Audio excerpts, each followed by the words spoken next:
I'd like to call to order this meeting of the Susquehanna Township Board of Commissioners. I would note that all commissioners are here. You can hear me. We did meet in executive session for the purposes of discussion of matters of personnel and real estate.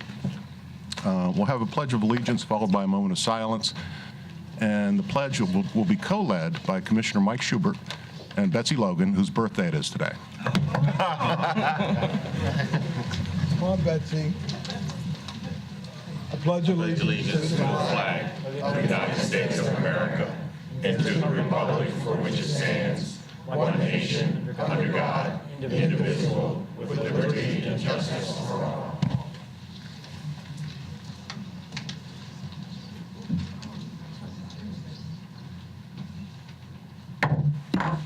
Welcome, everybody. Glad to have you all with us. We're going to start off the agenda with, can you hear me now? Is noise still an issue? The mic. Okay. How about now? Okay. We're going to start off tonight's meetings with petitions and complaints from citizens. And I know a number of you are here for a certain reason, and we're happy to have you and hear what you have to say. I would ask that you, when you come to the podium, that you give us your name, tell us where you live, and please keep your comments to 3 minutes so that we can hear as many people as possible tonight. Okay? Does anybody wish to speak tonight? Okay. First, who wants to go first? Mr. Lawson. Good evening. Good evening. Good evening. You know, you said the pledge tonight, and it sort of energized me for freedom and justice for all, because I'm here tonight for justice, because I feel a threat to our community. When I say our community, I mean the entire township. The city of Harrisburg wants to come in and put a compost pound in here. Number one, I want the zoning commissioner to read the zoning for that particular area. Yes, happy to do that for you, Stanley. It's a conservation district, and these district regulations are designed to protect the areas in the township for the preservation and conservation of natural environment and permit and encourage the retention of forest and open land, floodplain areas of streams, creeks, drainage ways, non-intensive land uses located to constitute a harmonious and appropriate part of the physical development of the township. Didn't sound like a compost pile to me. Thank you. At this time, we ask Mr. Foreman to read the agreement that we have with this Commonwealth of Pennsylvania School District has. The April 12, 1973 deed from the Commonwealth of Pennsylvania to the Harrisburg School District has what's called a reverter clause. And the clause says, the land herein conveyed shall be used for public school purposes by the school district of the city of Harrisburg, and if at any time the school district of the city of Harrisburg or its successor in function conveys said property or authorizes or permits said property to be used for any purpose other than public school purposes, the title thereto shall immediately revert to and revest in the Commonwealth of Pennsylvania. Thank you. Now, Mr. President, has the city of Harrisburg annexed that property? No. So it's still in Susquehanna Township? It's in Susquehanna Township, but it's a property of the Harrisburg School District.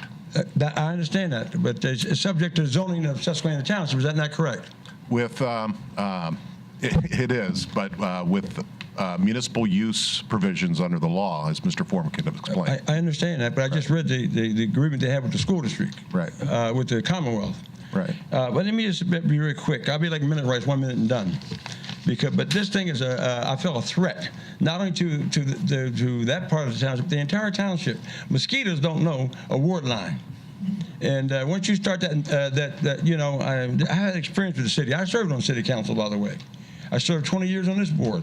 So, you know, I'd love to see people get together, but for the right reason. And this is definitely a wrong reason. This is a quality of life issue. The quality of life of the people in that surrounding area is being threatened by this. And nothing's greater than fear itself. And so we know what happens, and you get the city's going to administer it, and that sounds good. So I think about the incinerator. They've been administrating that for 20 years or more. And so that concerns me also.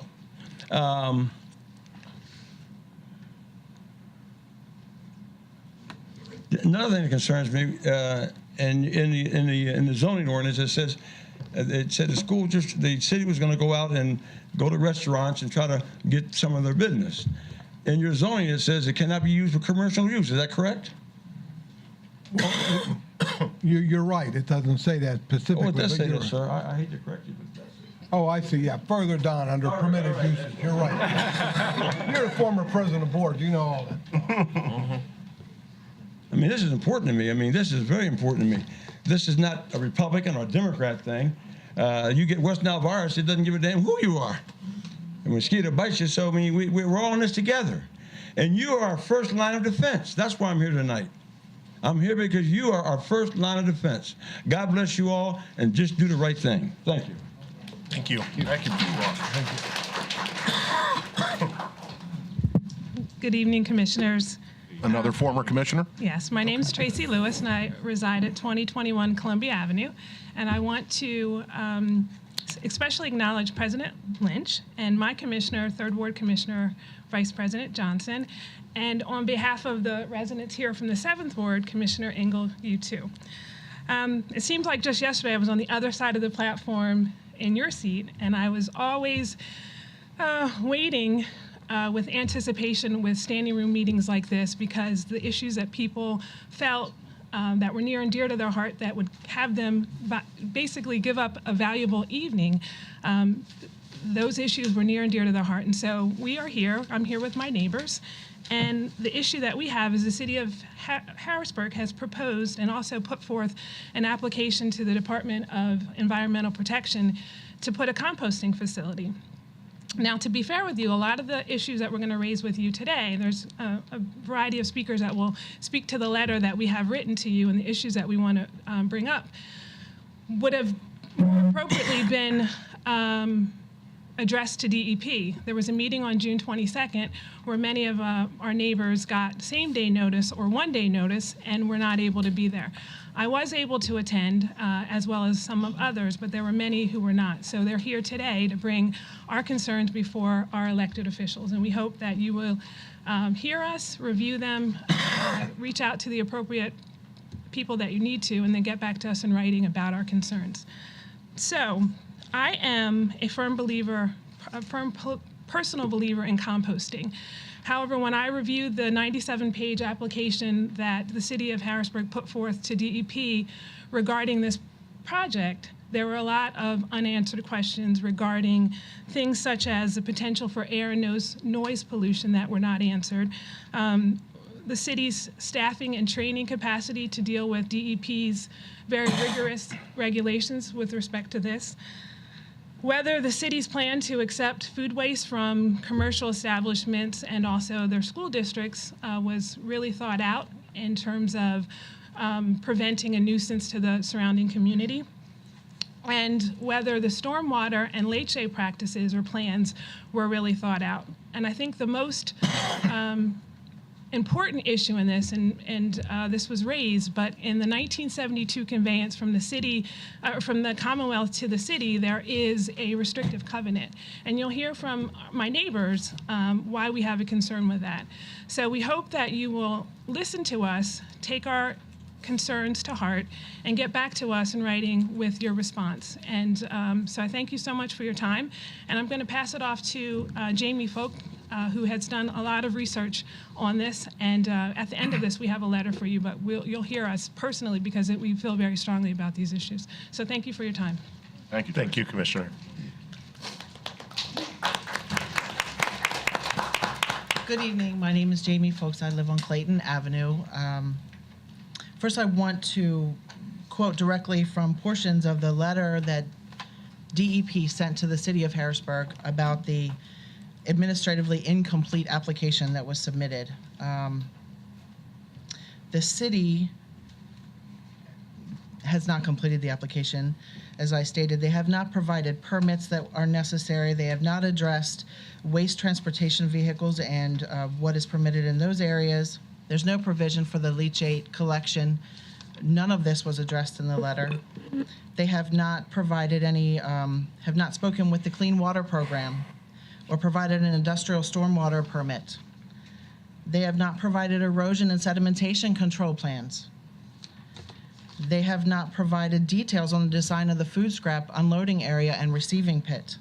Provisions for unloading and handling during hot and/or rainy, snowy weather, even or when leachate is more likely to be generated. This has not been addressed. There are several more pages of information that they have not provided to the DEP. As concerned citizens, we had a lot of the same concerns that the DEP had. We just didn't know all the legal jargon and the environmental terms. The permit application for the property states that animal parts outside of whole carcasses are permitted for composting, as is raw paper pulp.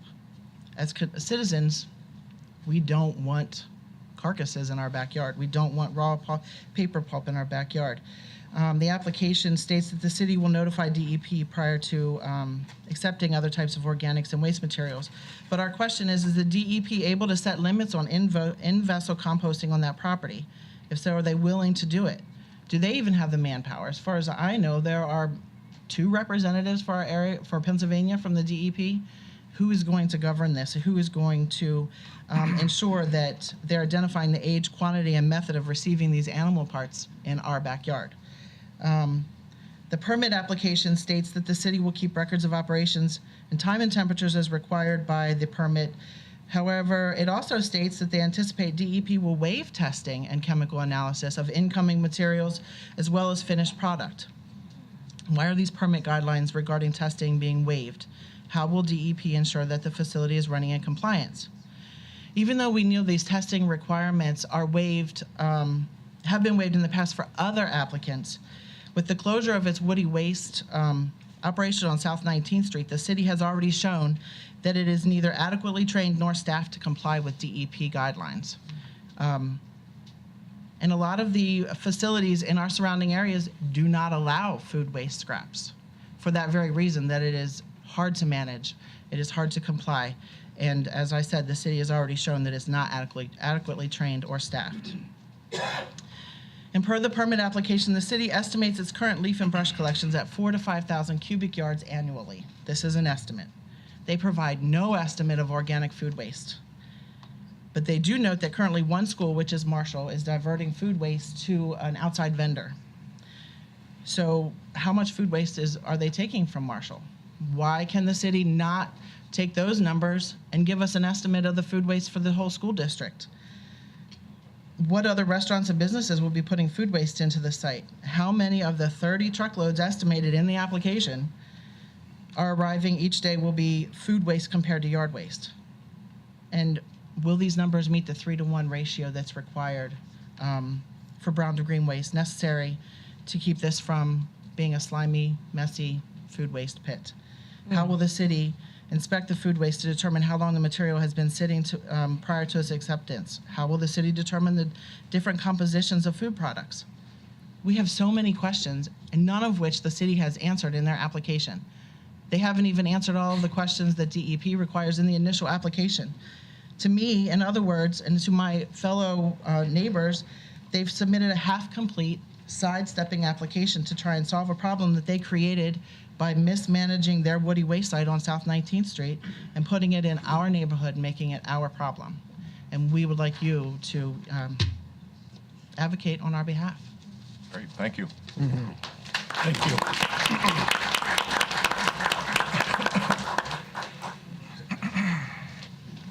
Good evening. Good evening. Good evening. My name is Wilhelmina Murray. I'm at 2505 Locust Lane. And I'm here to voice my opposition to the Harrisburg Joint Yard Waste Organics Composting Facility application submitted by the City of Harrisburg in conjunction with the Harrisburg School District. As sort of already been alluded to, the proposed facility violates the spirit and intent of the deed covenant of the Harrisburg School District with the state when it acquired the property to build the Harrisburg Middle School. Clearly, the educational component described in the application does not rise to or come near the same standard as that of establishing a public school. The primary purpose of this facility is waste management. The educational piece is incidental to the project and is only included to gain access to the land owned by the Harrisburg School District. The area set aside for the educational use is small in comparison with the rest of the facility, and the proposed area does not accommodate students. No adequate water or sewer facilities are identified to accommodate the number of children such a public school purpose would envision. There is no full-time, ongoing education planned for the site. There is no curriculum approved by the Board of Education that is included in the plan. Clearly, this is not primarily an educational venture. This is a commercial operation veiled as an educational pursuit with the sole purpose of attempting to circumvent a valid deed restriction. Attempting to tack on a small building labeled for education to a commercial composting facility does not fit the requirement. What curriculum does the school district currently have to support its use as an educational facility? When did the school district submit their curriculum to the Pennsylvania Department of Education? They talk about field trip activities in their plan, but these trip activities can be achieved by working with already existing and established programs such as HAC and the Dauphin County Technical School, among others. And one of the things that I was very concerned about in the proposal when they talk about the rigorous inspection that they are going to do for incoming waste and waste that is being unloaded was that they only have 3.5 part-time staff members. So how rigorous is the inspection going to be? And especially when at night they give key card access to vendors or whomever to access it, so there's no supervision then. And then they say that they will not accept certain types of waste, but later on in the proposal, it does say that if someone shows up with unacceptable waste, that they will receive it, store it, and dispose of it later, and they have the opportunity, if they so choose, to bill the people for the waste that they unloaded. So to me, that means they're taking every type of waste that comes in, and they are going to be charging people for that waste. And the people are going to know that all we have to do is take it to the this facility, whether it's appropriate or not, and they will deal with it. So it's going to become a dumping ground instead of a compost facility. Yeah. You're right. Yeah. So I appreciate that you withdrew from the agreement, and I hope that you will lend your efforts to ours in opposing this planned facility. Thank you for listening.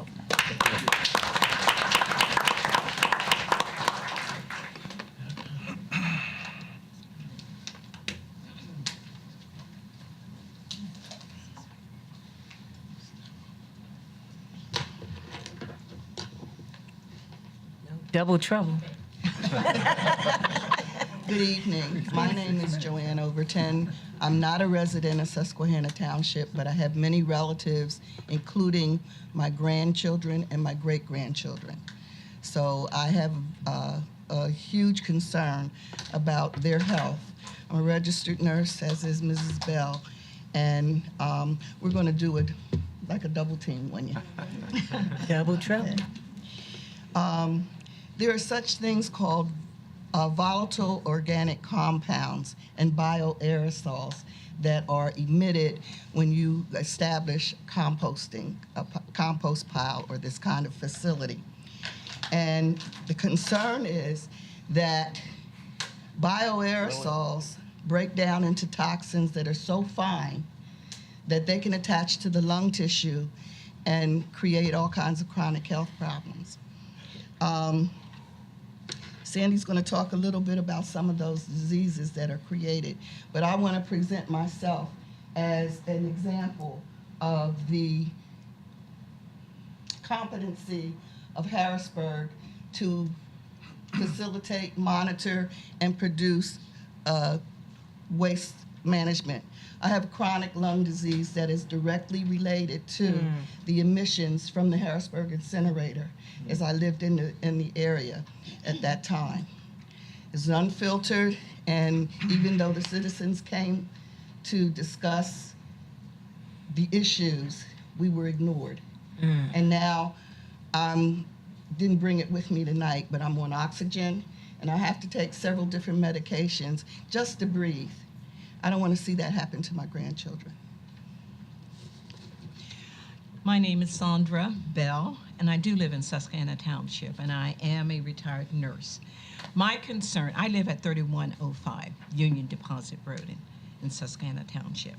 My concern is the illnesses that can be affected by having this type of facility close to residents.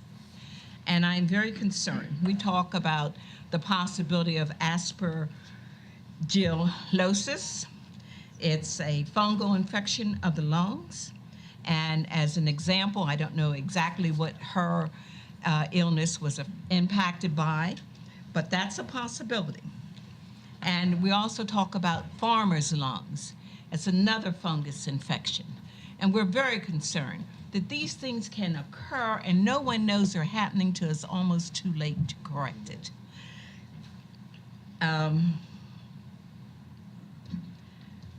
We can also talk about histoplasmosis. It's caused by a fungus also. Now, these things are directly impacting the individuals working at these facilities, but they can also impact the neighboring people because you don't know how that wind is going to go, how it's going to flow. And if you have a dry season and that dust is flowing around, you have a problem. And it's unfair to the community to have them subjected to such dire emergency types of problems on an ongoing basis. We talk about parocardia, and that's another local infection that occurs. We talk about tetanus. That's another infection that can occur. And then we also are concerned about fires. Now, they don't happen very often in a compost facility, but they can occur during a dry season. So overall, it is too close to the neighborhood.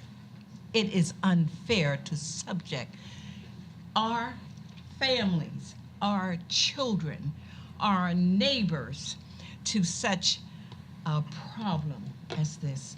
And then the other thing is notification. How were we notified? It just happened that I was picking up a member of the area in the neighborhood, and someone stopped us and said, "Did you know about the meeting tomorrow?" And we said, "What meeting?" 90% of the people or more, 99 maybe, did not even know that this facility was planned. That is certainly unfair and inconsiderate. So I beg of you to not permit this to occur in our neighborhood. Thank you. I don't want to tell you about the diseases that the rodents that would be attracted to this facility would also create. Okay? Yes. Thank you. Good evening, Commissioners. Ladies first. Go ahead, ma'am. Please state your name. Sorry, I was next in line, just That's okay. following the agenda. My name is Alice Anderson Gilmore. I am a resident of Susquehanna Township. I reside on Clayton Avenue. My husband and I moved to this location in 2011. We are not long-term residents. However, we love where we live. We love our neighbors. We love the people that we meet every day, and we enjoy living where we're at. I am going to reiterate some points that Ms. Wilhelmina gave you earlier, and that is about how the city plans to drop off this municipal or organic waste, some of it which is not even listed in the application. It's due unwanted things that they plan to make money off of. We are not against composting. We are not against recycling in any way, shape, or form. We believe in that. However, with the facts that have been given us, the research that we have done, this is not something that we want in our backyard. I live 451 meters from this location. I do not want it here. There's a stream that runs behind our home. There's a lot of other things that are taking place now that we enjoy for the fear that it may go away with this facility being there. If they are going to drop off this yard waste, it needs to be monitored. We don't even want it to come here, so we want this to stop. We don't even want to have to further address these issues, but we do need to make you aware, and our concerns to you need to be expressed.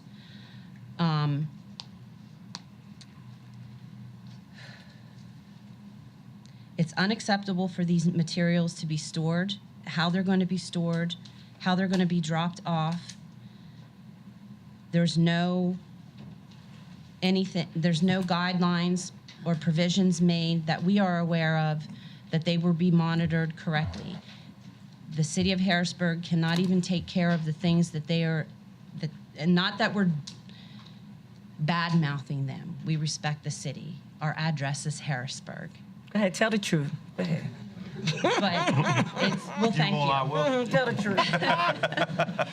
But it's not that we live in Harrisburg. We live in Susquehanna Township. We don't want this site here. If it's going to be here, again, we want it monitored. We want the guarantee that anything that happens, that we're going to be safe, that our health is going to be okay, that our property value is not going to go down. Who wants this in their backyard? Maybe Mr. Pappenfuse needs to be asked that question. Would you accept this in your backyard? I think not. So there, I'm telling the truth. I don't want it here, and I want him asked, does he want it here? I don't want it sugar-coated to pretend that there's going to be an educational facility. If there is, that's great. Then move forward in a positive way, that it can meet the guidelines, the requirements that it needs, and people will be educated. They're not even putting a bathroom on this site. So what happens then if they're going to bring in children, even from the high school, the middle school, the elementary school? What happens then? Where are they going to go? I don't want a porta potty sitting out there. I mean, this sounds ridiculous, but it's true. If you have the time, read the information that you were given. We have signatures. You know, we've gone the extra mile. We are coming together as a unit of one to express our concerns. I appreciate your time. I wish that you would seriously take our matters into consideration and give us a response. Thank you. Thank you. This fellow's next. Or jump up quick. I suggest that highly. Good evening, ladies and gentlemen. My name is Philip Woodard, and I live at 2016 Locust Lane. A little less than 2 years ago, I stood before this same board, and I requested certain rights or leases, if you will, because I built a brand new home on Susquehanna Township. Ladies and gentlemen, this cost me a considerable amount of money. You've heard statements about facts of how this is going to affect people, but my statement here to you is about a quality of life statement. You understand what I'm saying? I spent a considerable amount of money, me and my wife, to build this brand new home on 2016 Locust Lane. Okay, I'm originally from Georgia, where the quality of life was wide open and spread open, and Edgemount reminds me so much of that area. Now I got my house there, and you guys required that I put a water management system in my yard. It cost me $7 grand. Now you want to put a facility as the crow flies a mile from my house, and there are no guarantees, there's no permits, there's no nothing that you guys made me do that I had to pay for just for water runoff. Now you want to change my quality of life and the quality of my neighbor's life by putting a facility here that you haven't even any proof as to how it's going to affect my life. Gentlemen, ladies and gentlemen, it's unacceptable, you know, because We already know what kind of effect that they claim, the EPA claims, that the Susquehanna Township has on the Chesapeake Bay, right? We already know what you made me do now. I understand that you're going to start charging the non-people that had houses prior to the ordinance that requires a water management system. You're going to start charging them quarterly taxes for not having a water management system. But you're going to allow this facility to go up there. Gentlemen, ladies and gentlemen, that's unacceptable. Because if you expect me to be part of the law and to help keep the regulations here and to help monitor the health and well-being of this situation, how on earth can you let this facility go when you don't even know how it's going to affect the company? You've heard facts about the facility. You heard facts about the diseases. I'll be giving you a quality of life presentation this evening because I want to stay in Edgemont. I'm planning on staying. I'm not tearing my house down. I'm not selling it, and I'm not going anywhere. But I don't want this in my neighborhood. I'm here to tell you guys, I'm sure, and without knowing any one of you personally, that you enjoy the quality of life that you have. I want to continue to enjoy the quality of life that I have until the day the good Lord calls me home. I want my grandson and my grandkids to grow up in that playground with the quality of life that we all expect to have here. I don't want it, my neighbors don't want it, and I expect you gentlemen and ladies and gentlemen to do something about it. Thank you very much.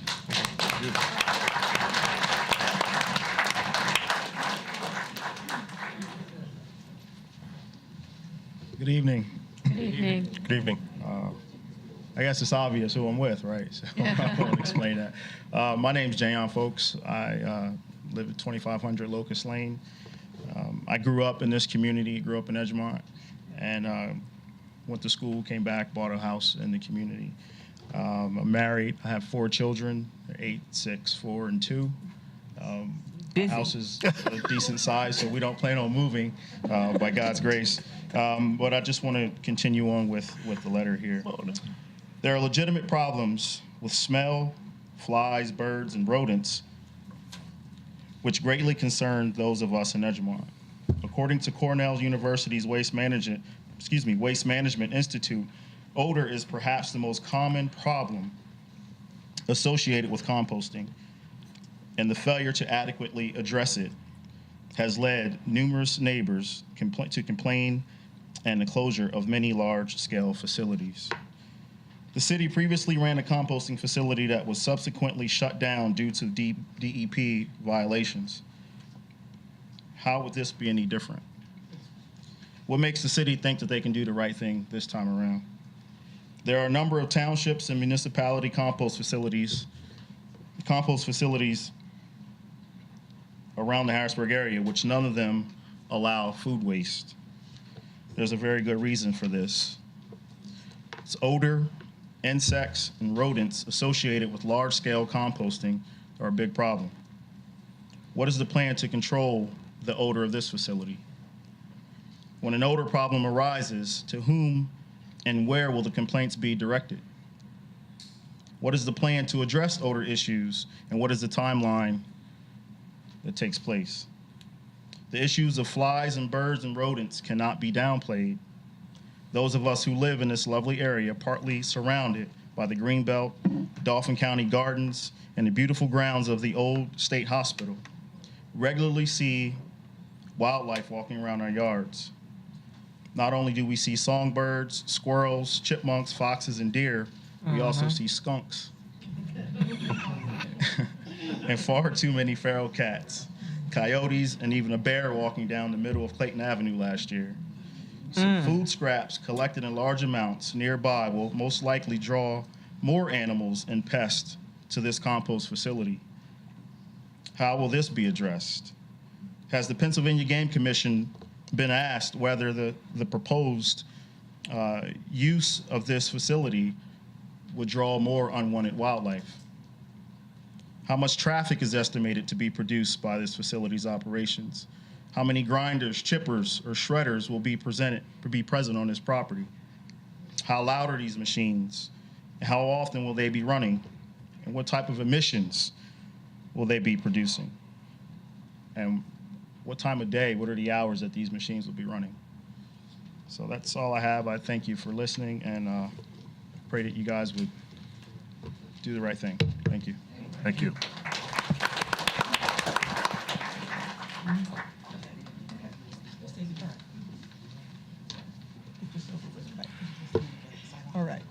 My name's Pat Thompson. I live at 1910 Clayton Avenue. Have been there since, you ready for this? 1961. So trust me, I've seen it all. And we in the Edgemont community have gotten together, as you can see, and put together this proposal for you. So from that group that's been meeting, I'm the end of that, and I need to tell you these things. Just this week, we in the Edgemont community have learned that you guys, township commissioners, have known about the plans for the city of Harrisburg since 2016. True? No, true. Not No. true? No. No. No. Not No. true? Who told you that? There was I looked at minutes from the workshop that was held by the Susquehanna Township Board of Commissions where the city was presenting a, Was that? Oh, that was, ma'am, that was a vendor who came in who was doing a study, and he was presenting it to us.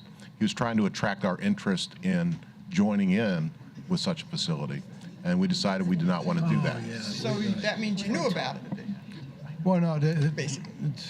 No? It was a conceptual They discussion. had asked us, it was conceptual. They didn't say they were going to do it. They said, hey, if we did this, we said, no, we don't want to do it. When were you made aware? Last week. April? You know when I found out about it? When Mona called me on the night of the meeting 3 weeks ago. I was trimming my hedges. I put the hedges down, took a shower, and joined Mona at the meeting. So on the 22nd of June, that's the 21st of June or so, when we had that first meeting? Right. Right, and the the lady city- that was sitting next to you is the one that, I'm sure she's the person that called me. I know that I called you. Yeah, but you and I talked, but I believe it was her. I don't really know for sure. That called me first and was telling me about the meeting. Okay. You know, but we're gonna take a moment and remind everyone that this meeting right here is recorded. And our minutes are all online, and just like Tracy said, we appreciate seeing everybody and everybody being engaged in these meetings. Okay, because one of the things that upset me is that if you guys knew that and didn't see fit to tell the residents of Edgemont about it, it's just appalling to me to just think that there would be such low regard for us that would happen. Now, I'll just go further and say, if you guys remember, several years ago, we had the fly epidemic. Yes. We fought that battle ourselves. I never remember getting any help from the township, from the commissioners, from anyone.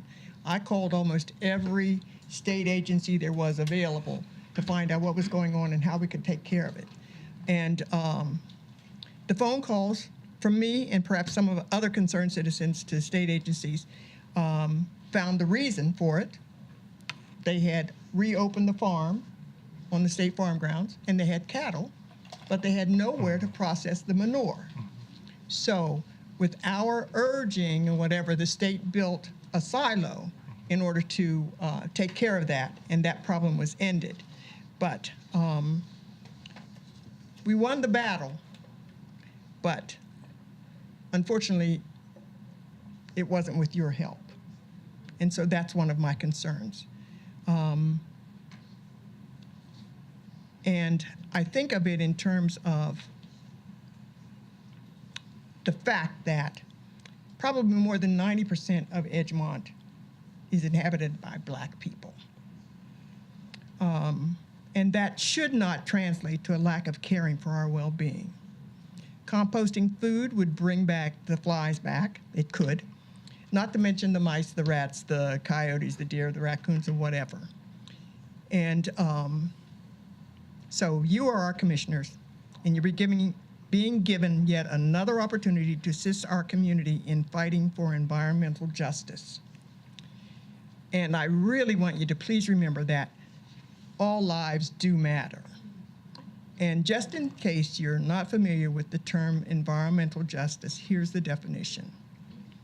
It is the fair treatment and meaningful involvement of all people, regardless of race, color, national origin, or income, with respect to the development, implementation, and enforcement of environmental laws, regulations, and policies.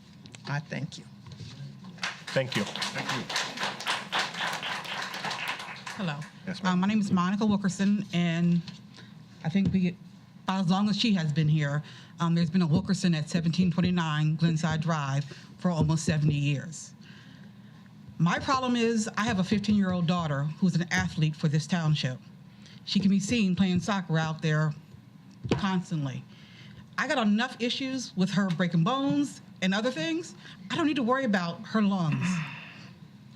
She needs a scholarship, okay? We can't get a scholarship if she can't breathe. And I know you all have kids, and my child loves soccer, and my neighbors know. I mean, she's diehard sports, and I cannot have her not being able to breathe because of this compost. And then I don't know about anyone else. I love my neighbors. I see neighbors walking at night. I like to sit outside and just listen to the frogs croak.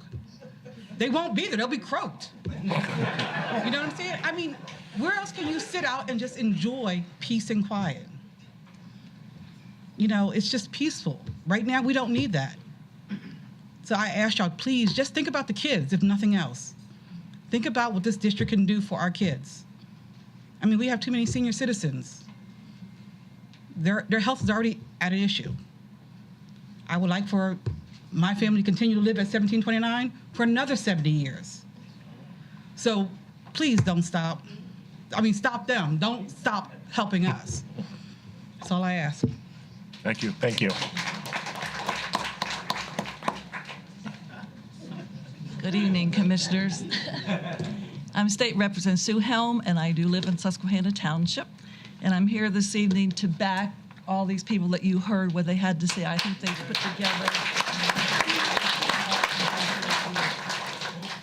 they put together a really good program tonight, came across all the issues, and I hope so much that you'll support them. I'm concerned about the health issue. I mean, my job as state representative is to protect people in my district, and I think the health issue is so extremely important because I have looked into this. I've looked at other studies, and it seems to many times create a health problem. There will be an odor, most likely. It seems like every one of these has an odor, which people don't like, but the health issue is so important. Property values, we talked about that. It is going to affect property values. It's going to be harder to sell the houses, to get people going to come to the area. The Chesapeake Bay problem, there is a small unnamed creek on this property. At the state, we have a special caucus now to talk about the Chesapeake Bay, so I don't want anything more happening with that.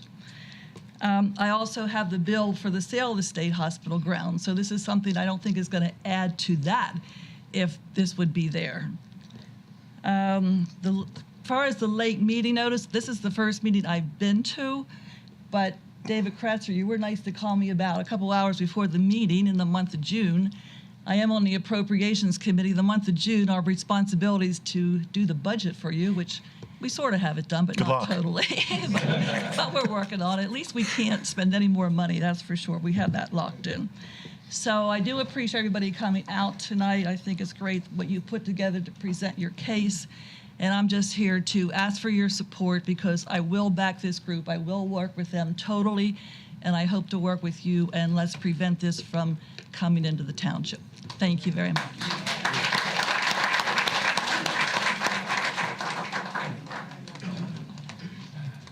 Good evening. My name is Amy Warnigaris. I'm a 13-year resident of Susquehanna Township. Not as long as some of my neighbors, but that's okay.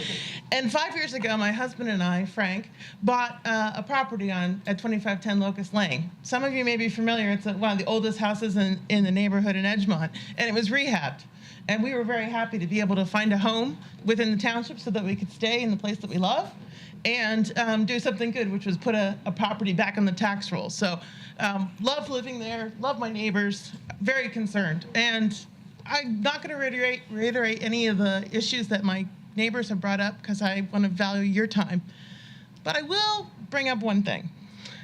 I took the chance to get educated on the requirements for the type of permit. One of the things that DEP requires for these types of facilities, for this type of permit, is a bond. if the location, the area exceeds 5 acres or over 600 cubic yards per acre of material being received.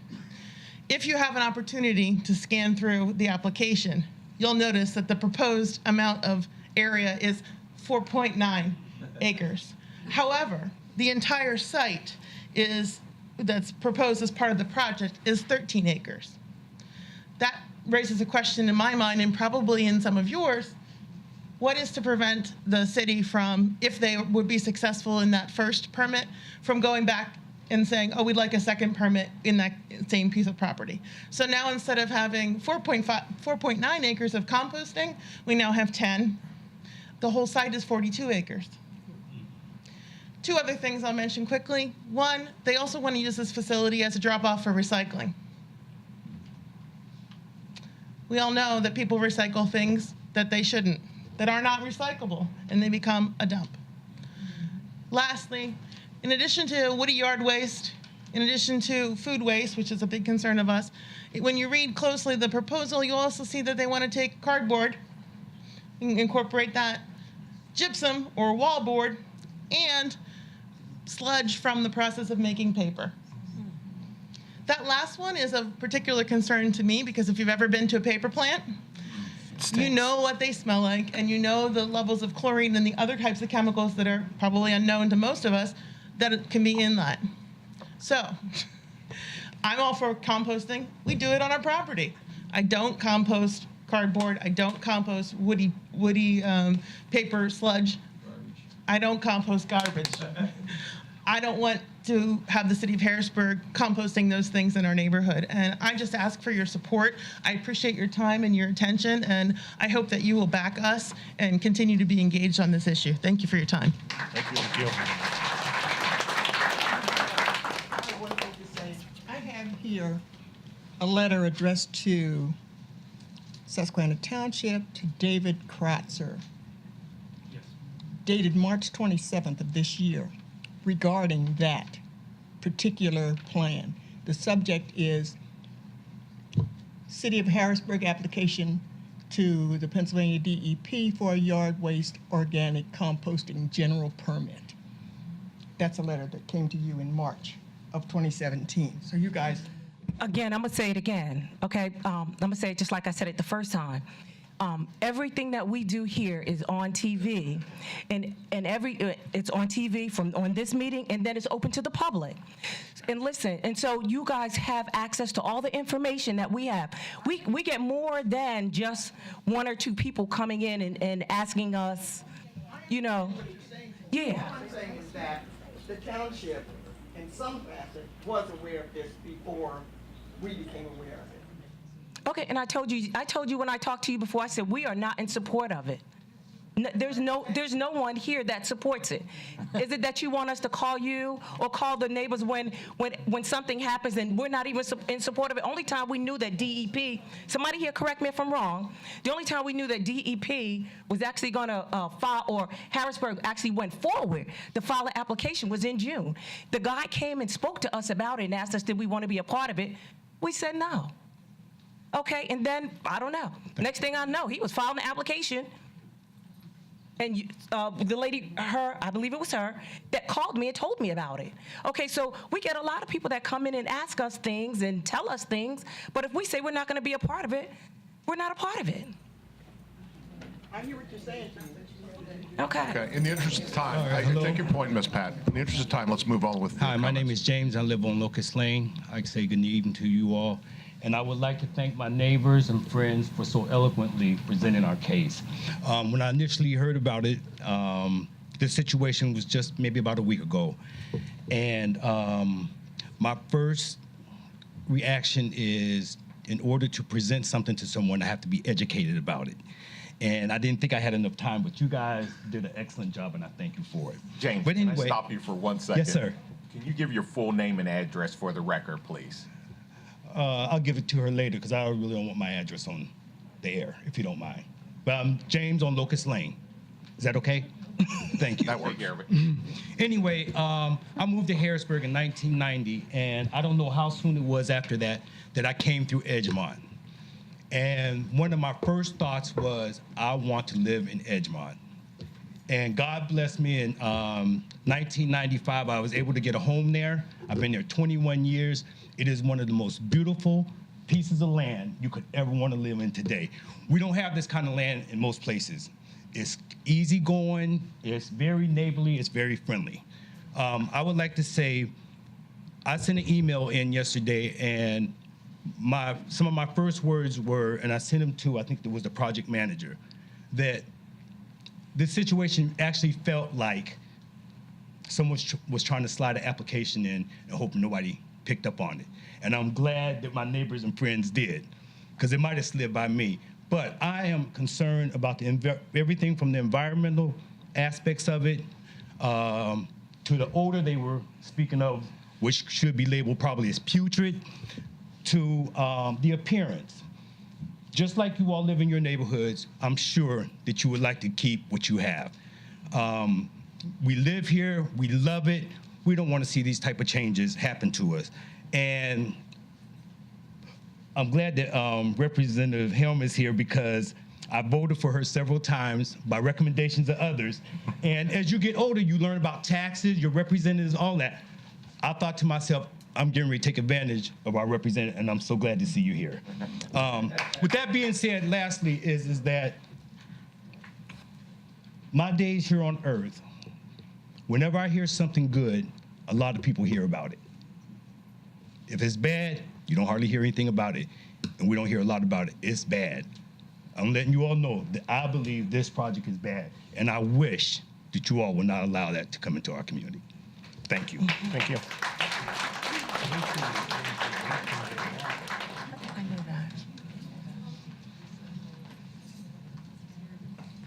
Good evening. Good evening. I am a former resident of Edgemont. I came here as a child of age 4 in 1944. My aunt, Nettie Ware, she was the person that got all of the applications and information, I should say, flyers to everyone. And some of the spunk that you saw her being interviewed fell on me.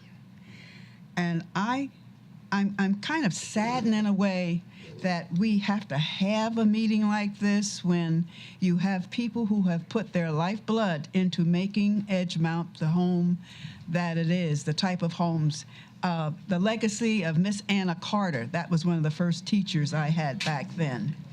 And some of the ways that she had instilled in us as small children to think, analyze, and look at things and be able to evaluate wrong from right, right from wrong, that kind of thing. But the fact that we have to be here tonight, and I also have to say this, I am the hellraiser of Mother Jones Magazine for 1997 too. I'm known to cause a little trouble, because politically, a lot can be done from where we stand tonight. And I'm hoping that we have the cooperation of the body here, because you have enough folks here tonight that can and will change an election. And so far, Ms. Helms seemed to be the one that's safe, if you want to say it that way. And when you think about it,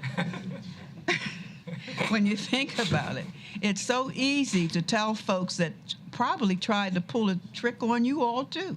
If you didn't know any more than what you're hearing tonight, then it's a good example that someone thought, okay, we'll handle it just like this, and by the time they figure it out. When I sat there and I saw that well-planned presentation, someone spent money, time, and study.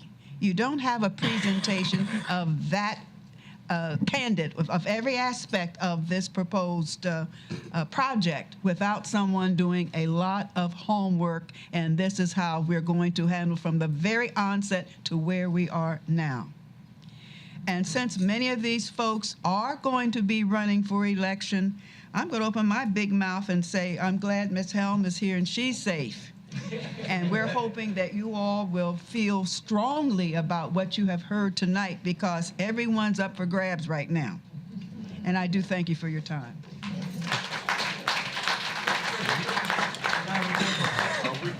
I don't want to leave this in a negative area. I want to leave this on a positive note. I had the pleasure both of serving as Vice President of Harrisburg City Council and President of Susquehanna Township. So I have mixed emotions about this. I was honored a few years ago when you guys named the street after me called Stanley Drive. Today I'm horrified about it. That was 1933. But at the same time, I would like to propose that we support this compost pile. But it should be up at William Penn High School where it's been for sale. It's 15 acres up there. The city owns it, the school district owns it, it's vacant, it's not being used for anything, and see how the people in that area want that too. Thank you. Yes, ma'am. Good evening. My name is Diana Connor, and I live at 1515 Wandering Way in Susquehanna Township. I'm here in support. Now, I don't live in Edgemont, but I am here in support of the friends and relatives in Edgemont. I heard about this from a couple of friends, and I was very perplexed because about 2 weeks before that, I went to a compost and I couldn't stay there. The odor was horrendous. And I said, how can they put something like that as close to residents? There seems to be no regard for human life. So I said, well, maybe it will be defeated, and I'm hoping that it will be. But I'm also here because as I drive in the Edgemont area, there is a place between the playground, the Edgemont playground, and I believe it's Thornton Road. And there was mounds there. And I come to find out that those mounds are compost mounds. And I said, wait a minute, and I see basketball players out there all the time. I see children playing all the time. And I'm just wondering about that area. What is that area for? How was that put there? And what is going to happen to it? Now, the other question that I have is, what other sites were looked at or considered? I haven't heard anything address the city about that question. Yeah. I'm sorry? You have to address the city that question. We had nothing to do No, with it. this is for basically right there on Locust Lane. I'm talking about that. Now, I know we're talking about the site the city was talking about, but you also have a compost right there in Edgemont. Yeah, that's right in back of my home, ma'am. Is this the young lady you were talking about yesterday, Jimmy? We were just talking about okay. Oh, okay. What do they take back? Do they take the leaves and stuff? That's what it is. And it's not. That facility's not open to the public. It's a temporary holding facility. That our guys. We're not composting material there. Those are just leaf piles until the materials is taken by. And you know how we have a snowstorm and the township gets out there and plows the streets where they take the snow sometimes back there, and if we have a storm, tree limbs that fall, that's right in back of my home. That's not And okay, so that you have no problems with that there. You have no. I tell you the problem I had. The problem I had was they were coming out there way too early, waking me up on some mornings. That's the problem I have. But what Mr. Schubert just said, the questions, a lot of what you guys are saying should go to the Harrisburg School District. And the Harrisburg, I mean, we want to know what you said. We appreciate you guys coming. I'm telling you, we do. Right. We appreciate it. But you know. Right. Well, I understand what you're saying also. The zoning in your township, I was the right place. The zoning should be enforced by this township. That's correct. And my concern also is I've had at least 3 or 4 people who are interested in coming to Susquehanna Township because they are interested in buying homes there. And I want to be able to say, now, I want to be able to lead them to Edgemont if that's where they want to go. But if I'm not certain myself that that's going to be a place that's going to be healthy, as we heard here, or a place that's not going to be turned into a facility that nobody wants to live near and people are moving out. I don't want to recommend that. And I'm also concerned about my area. I'm in Ward 9. I want you all to consider this, because somebody else may come and decide that they want to put a compost someplace, but all of the whole Susquehanna Township district is involved in this. So we have to have a positive response from you all. And if you said that you don't go along with it, I'm hoping that that's what's going to happen, that they're going to look for someplace else. They're going to try to find someplace else to put this, because I would hate to see people get sick. I would hate, first of all, I don't know whether the wind's going to bring it down to my area or not. And a lot of people have health problems already. So we don't want that. So I'm actually here in support of this group. I have a lot of friends that live in Edgemont, and I am supporting them. And I'm pretty sure we all ought to be supporting them, because it is Susquehanna. We should not let someone come in and tell us what to do with our district. All right? Thank you. I know your time is very important, but this is another thing that I have to add. We don't know how to go to the city. We know how to come to the township and voice our complaints. I spoke to Tony Rathron personally from the DEP. He's not giving another meeting for us to voice our concerns. Send an email, send a letter. That's the response I got. I spoke to you, David Kratzner, on the phone. Sure. We need your support. We need you to go to the city on our behalf and express our concerns, or guide us. Tell us, how do we do that? How do we go to the city and tell them we don't want it? Do we show up? Do we picket? We want to do this peacefully and gracefully and respectfully. So we need guidance, and we need your input and your response back to us to help us get this finalized and not move forward. That's what we're seeking. City Council has meetings like we do. Stanley, you're aware of that. And City Council has meetings several times a month. And they have public comment, citizen, just like we're providing here. It's the city of Harrisburg that's making this application. I think, it's incumbent on the citizen that we support you. There's no doubt Will you be there at the meeting? Will you go with us? Will you send a letter, send an email, make a phone call? The board that's actually making this application actually wants to build it and let them know that you don't want it. We've done that. We're in the process of doing that. You just said you didn't know how to do that. You didn't know how to go to the city. No, not to the city, but we've expressed our concerns to Tony Rathron from the DEP. He's not giving another meeting. Go down to City Hall and see Mayor Pappenfuss. He's the one pushing us. No, we're going to take it, Mr. Schubert's correct, but we're going to take it a level beyond that. Commissioner Johnson and I spoke many times on this issue, and we've already begun the kind of communication that we think is going to be effective in supporting your position. That's what we want to hear. Thank you. That's what we want to hear. Before you all leave, I'd like to take a picture, have you all wave, because I'm going to text it to Mayor Pappenfuss. Right. Okay. All right? Yeah, Right. very serious. Yeah. Thank you. I think, and if the solicitor back me up on this, would it be proper, legally proper, to have a non-binding resolution from the Township Board of Commissioners, given their Wave. Come on, Stanley, wave. All right. given a resolution from the Township Board of Commissioners opposing this? The Board of Commissioners can pass a resolution. I mean, so the board can do that. And see, that's the way you can show. I mean, give a resolution opposing this, that would be sufficient. Yeah, I know. I think that's all you can do, but you can't ask me to go to people who cause the problem to solve the problem. How you gonna go to the mayor and say, he can't buy? Come on now, that's not real. We're not his constituents.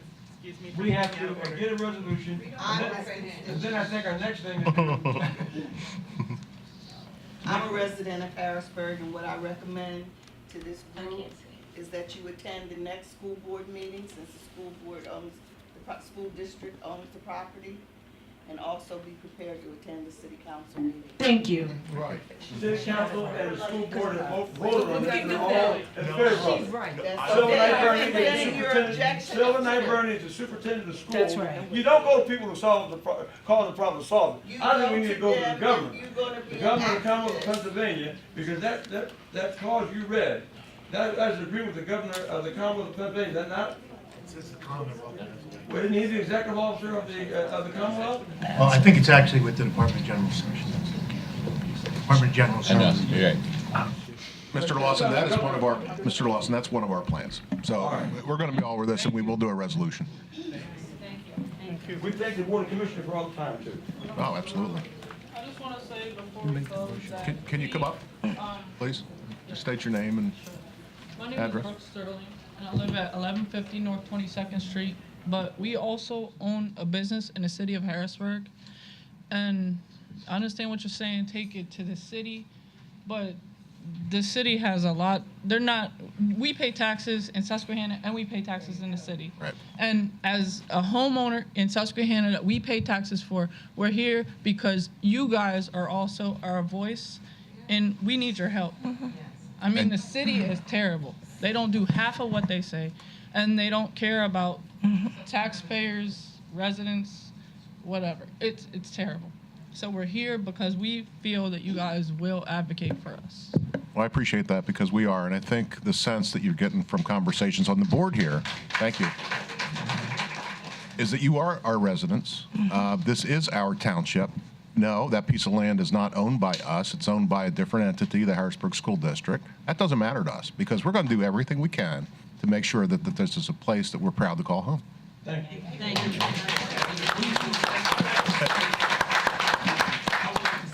And he can't just make that statement, he lives across the street from me. No, he lives across the street from me. I would like to say on behalf of our neighborhood, that we really appreciate you all listening to us. And we really do believe that you all will take interest and help us move forward and not allowing this to happen. But just to let you know, we're not against you or any particular group other than the ones that want to place this in our neighborhood. But I want to thank you personally on behalf of our neighborhood, you all listening to us and supporting us. And we want to thank you as well, all of you, for showing up and expressing your concerns. Believe me, we hear you, and we will do everything we can to support you. That's all I can say. Yeah, right. And Mr. President, I just want to say something really quickly, and I hate to end this on a sour note. I've been thinking about whether or not to say something, but I have to challenge the assertion, Ms. Thompson, that we don't care. I am not going to sit by and just hear that. That's not acceptable to me. And I'll tell you why.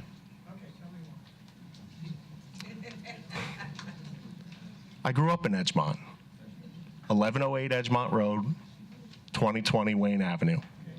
I see so many people here, familiar faces, and I can't let that slide. I just can't let that slide. We had a discussion about it at a workshop meeting, okay, when it was informational, okay, at that point. You know, I saw something about the meeting in late June. I wasn't able to attend. You know, but in terms of the permit being filed and everything, I think, as everyone else has said, we are going to stand behind you. This board is going to stand behind you on this issue. We do not want to see it there. And I can't stress enough that kind of assertion that we don't care about a segment of our community is acceptable. And I appreciate your words. However, like I said, I've lived in the township since 1961. I've been through it all. It started with segregation. When it's time for segregation, integration, what do? They bus all of the black children from Edgemont to the other schools in the district. Then they make the Glenwood Elementary School, they turn that into a kindergarten center. White parents screamed and yelled about that. That lasted 2 years. And then it was closed and sold to WITF. Yes, it does matter. I've been here, I've been through it all that you can imagine before you were even born. Well, and my father grew up here. He was raised in Edgemont. with my great grandmother. I mean, So, and all I said that all lives do matter, and believe me, I have felt the discrimination. and I against understand that, Edgemont and for I years. So and I have you're all taking- I have all due respect for the trials and tribulation, and I am aware of the history, but that has nothing to do with where we are tonight and on this issue. I think the important takeaway here, it doesn't. Commissioner and Ms. Pat, is that we're all in this together, and we're going to move forward. That's good to know. That is good to You know. have We our pledge on appreciate that. We appreciate that. If I could just quickly add to the point, a little bit of this discussion in a positive vein. You know, it was several years ago that a number of commissioners, including Commissioner Johnson, worked very closely with Representative Helm to kill a gun range that was proposed for the 3rd Ward. And, you know, Representative Helm had several meetings with people from the Corbett administration, and we killed it. Thanks to Representative Helm's work and working with the commissioners, including especially Commissioner Johnson. That was where a number of commissioners, including myself, came out and advocated on behalf of the 3rd Ward. So I think that we do care about the 3rd Ward. And I'm the 5th Ward. I'm about as far away from you all as can be. But I really, you know, I share Commissioner Fleming's concerned about the portrayal that there's not a concern for the 3rd Ward. There absolutely is, and we've demonstrated it. And I need to shout out Miss Ware. She's been my dad's neighbor for 25 years. I love you, Miss Ware. So. She's the one that called me, and I just want to say, until it went wrong, I felt like coming sitting out there with you all, because I live in Edgemont too, and 2 of my neighbors that are sitting out there already know how I feel about what's going on. And from the moment those gentlemen came in this room and opened their mouths, I was turning my head against it. And I'm gonna tell you something, I don't know a whole lot about a composting facility, but I tell you what, it didn't sound like anything I wanted in my backyard. And you make a motion at this time that we, the Susquehanna Township Board of Commissioners, strongly oppose the remission of a compost pile over on Wayne Avenue, on Stanley Drive. I second what he just said. Well, I make the motion what he just said, and I just want you to notice the same thing he just said. It's got to be. That's right. To advertise a resolution. And we do strongly oppose it. We do. Yeah, we do. You got a motion on the floor, is there a second? I second it. We move to second. Any comment? All right. That's how you do it. All in favor? Aye. Those opposed? Not here. Motion carries. Thank you very much. Thank you guys so much for coming out. Thank you. No. End the story. We want more than that.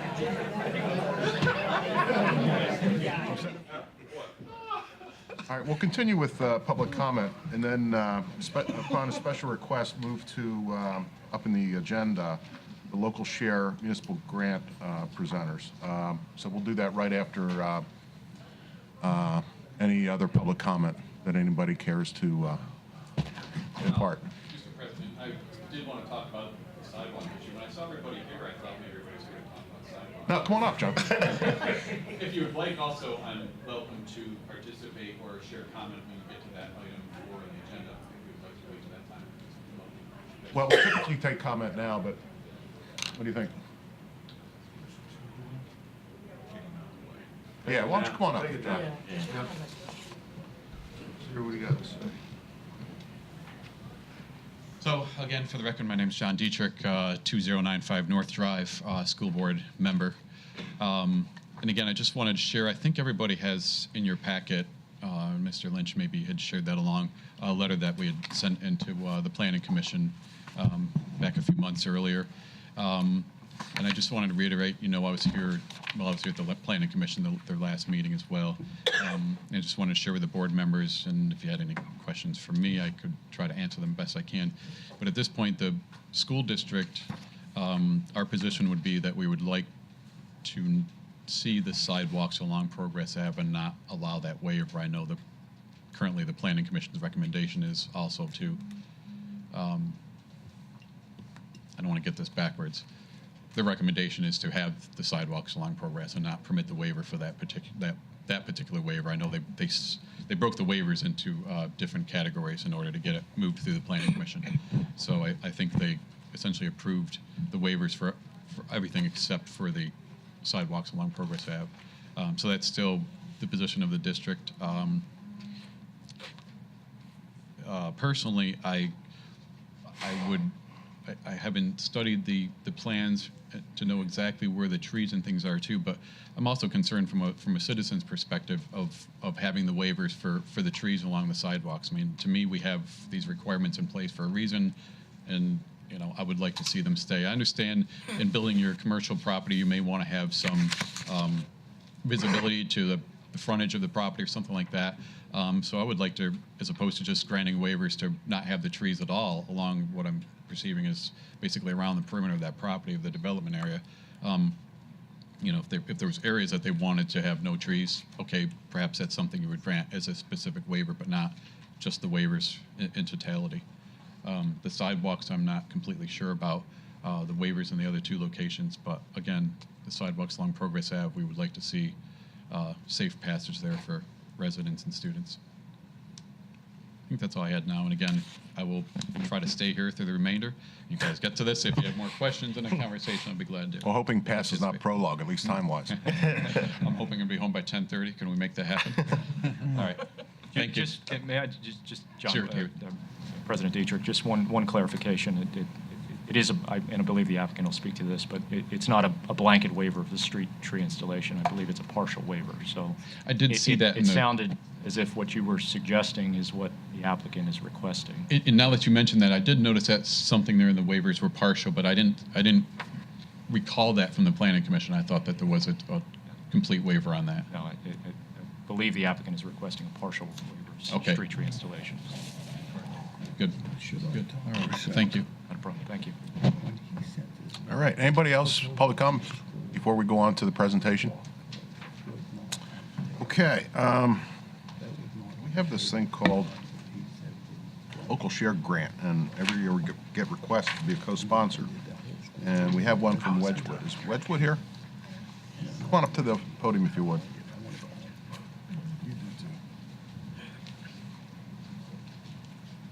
My name is Adrienne Madden. I don't live in Susquehanna Township, but like Justin, my grandmother lived at 2018 Columbia Avenue in Edgemont, so I spent a lot of time there.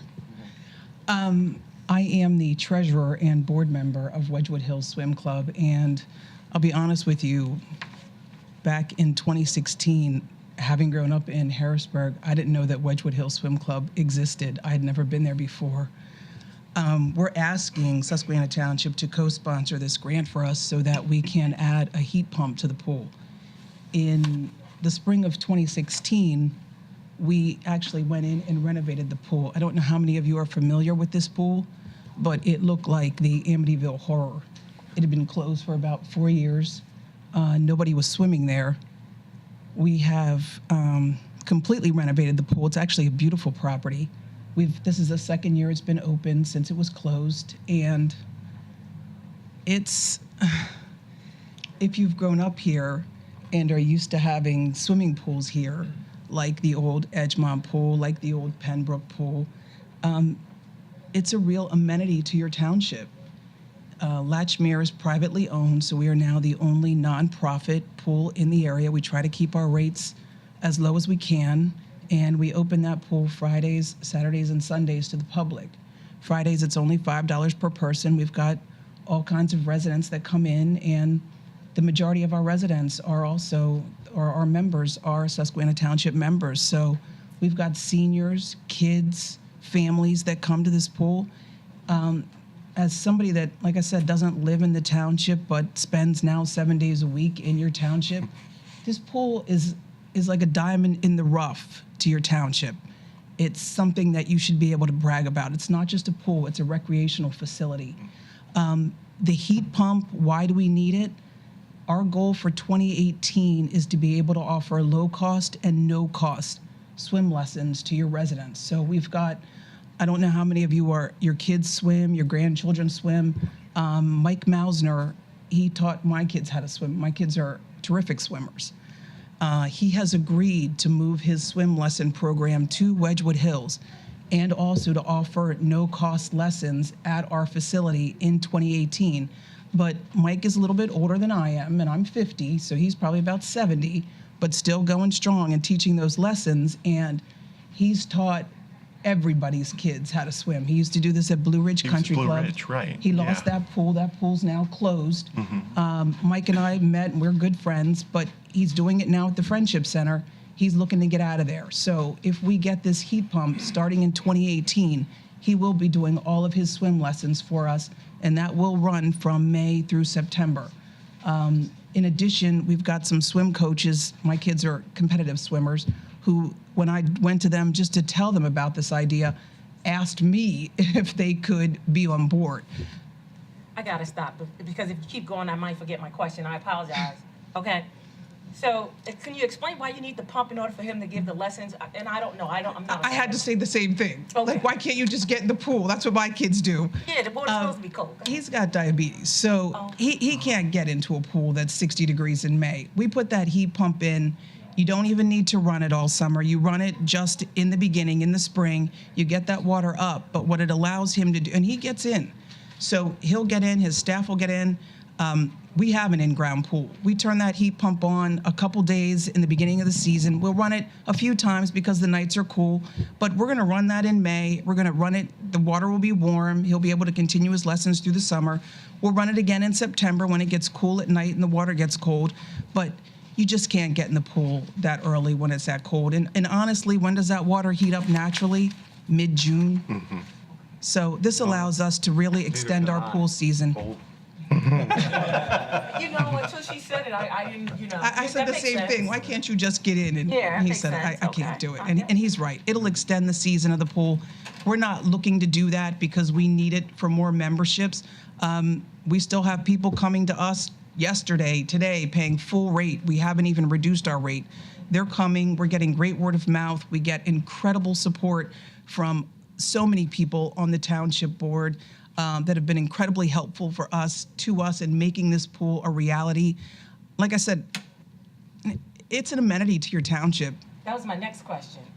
What other fundraising have you all done? Or are you doing fundraising? Or am I asking too many questions, board members? Just tell me. No, we do fundraise. Pinnacle Health gave us $5,000 last year, and we stretched that $5,000. I didn't bring the video presentation that we'll use with the Dauphin County Commissioners, which unfortunately shows what the pool looked like. And Amityville Horror is nice. I mean, it was, roofs caved in, boarded up windows. The kitchen was full of black mold. All of that work we did with that $5,000 from Pinnacle Health and the members of our swim team. So these are dads that some of them run businesses. A couple of them are in construction. Most of them just did it like me because we wanted a good place for our kids to swim. I spent months there every single day painting every single thing, but we had not just us, we had kids that were doing this. So everybody rallied around to really make, like I said, if you haven't seen this pool in your township, it's an incredible place. I mean, we have kids that come down there before we even open the doors and stay all day. It's something to brag about.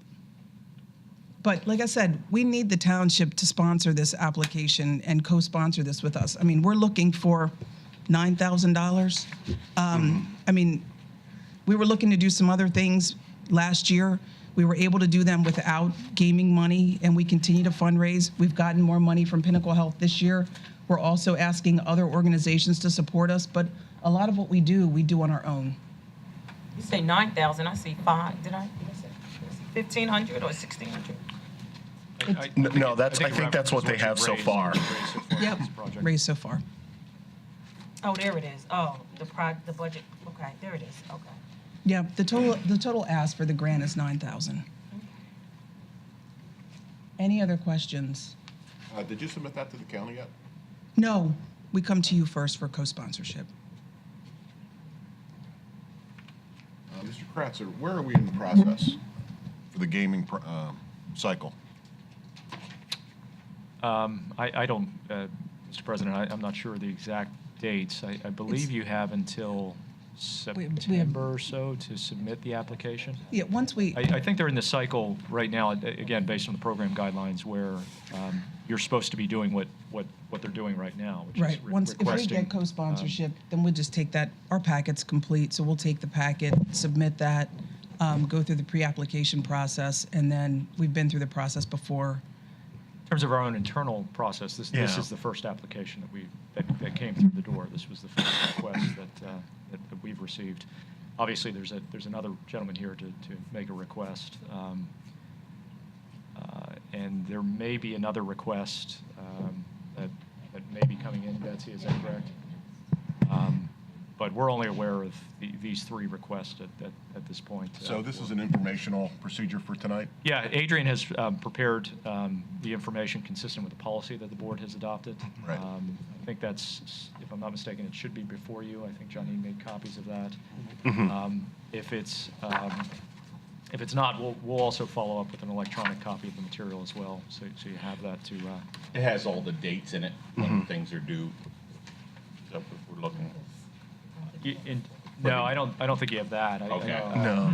I'd be happy to send all the board members a copy of the program guidelines, but that's Typically, the township has established an application policy of about a month prior to the county's deadline, and that was procedural.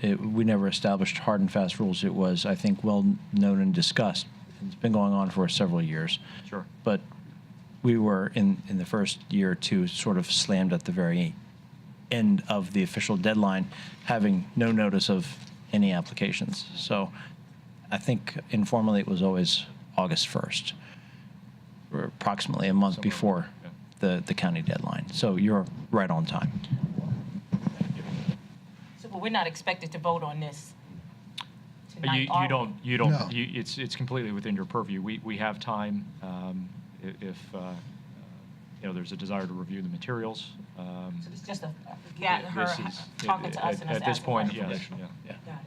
So I mean, we've been advising applicants to really focus on July. Those that have contacted us as the time frame, we got this. We got this a little late for this meeting, but we got it. I think you were working with the contractor, if I'm not mistaken, to try to get some pricing information. But again, we've been communicating to applicants that these are the expectations in terms of the information that the Board of Commissioners would be looking for from the adopted policies perspective. And it appears, just again, based on looking at it, that Wedgewood Hills has checked those boxes, so to speak, from a procedural standpoint that the board has adopted. So when would we act on any of these? Whenever you can act this evening, you can act whenever you choose. I mean, at this point, there's nothing that binds you to a specific date in which you need to act. Yeah, if I recall correctly, I know last year, I think just the way the timing worked, we considered our applications at a workshop meeting. And I think it might have been, or I think there were 7 applicants. But I think this yeah. is what was always contemplated, is that an applicant would come. Exactly, make a with plenty of time. And allow you some time to digest the information that's provided. So again, there's nothing that binds the board as it relates. I'd just like to add, we really appreciate that you're coming to us and you're giving us information about Wedgewood and all. I mean, I say that as a commissioner who represents Latchmere. And we were swimming at Latchmere. Right. Well, and so was my family. And it was very unfortunate that what went on there. I think that if they had let the commissioners know that they were in fiscal trouble, the property wouldn't have been sold at a sheriff or judicial sale. It would still be a community pool instead of a private pool. Right. And that really gnaws me. It's really that It that bothers my happened. husband as well. Yeah. and I don't know how it could have happened. I just, because they didn't reach out to me, explaining their difficulties, and they end up not paying taxes, and all of a sudden then it's a. You know what I would tell you, Tom? And honestly, doing this project with Wedgewood, I had just stopped working. I thought I was just going to kind of work out and chill. I haven't run a pool before, so I had no idea what I was doing. But I will tell you, I think it's very time consuming, and I think people don't realize how difficult it is to try to raise money, try to pay bills, never have enough money to do all those things. And, you do have people say, why aren't you fundraising? I've written a lot of letters, and I was a sales director at Nationwide, so I'm pretty good at asking for money, and I hear no a lot. So Yeah. you think Well, that money's out there. I do appreciate your coming but- out and talking, and I would urge the commissioners, my fellow commissioners, to support this, just on the basis that you're being so good at keeping us abreast of what's going on in your pool, and you're truly a community pool, and I think that's important, and so thank you. Thank you. Thank you. Thank you. And the YMCA. All right. Do we break into song now? Anyone? Village. All right. I ain't go that Village people. Good evening. Good evening. Jamie and Harvey, Executive Director of the Camp Curtin YMCA, also a resident here in Susquehanna Township. Third ward. That's 230 Farm Ridge Drive North, Harrisburg, PA 17110. So, here today to talk about, getting sponsorship on our application, also for our pool conversion.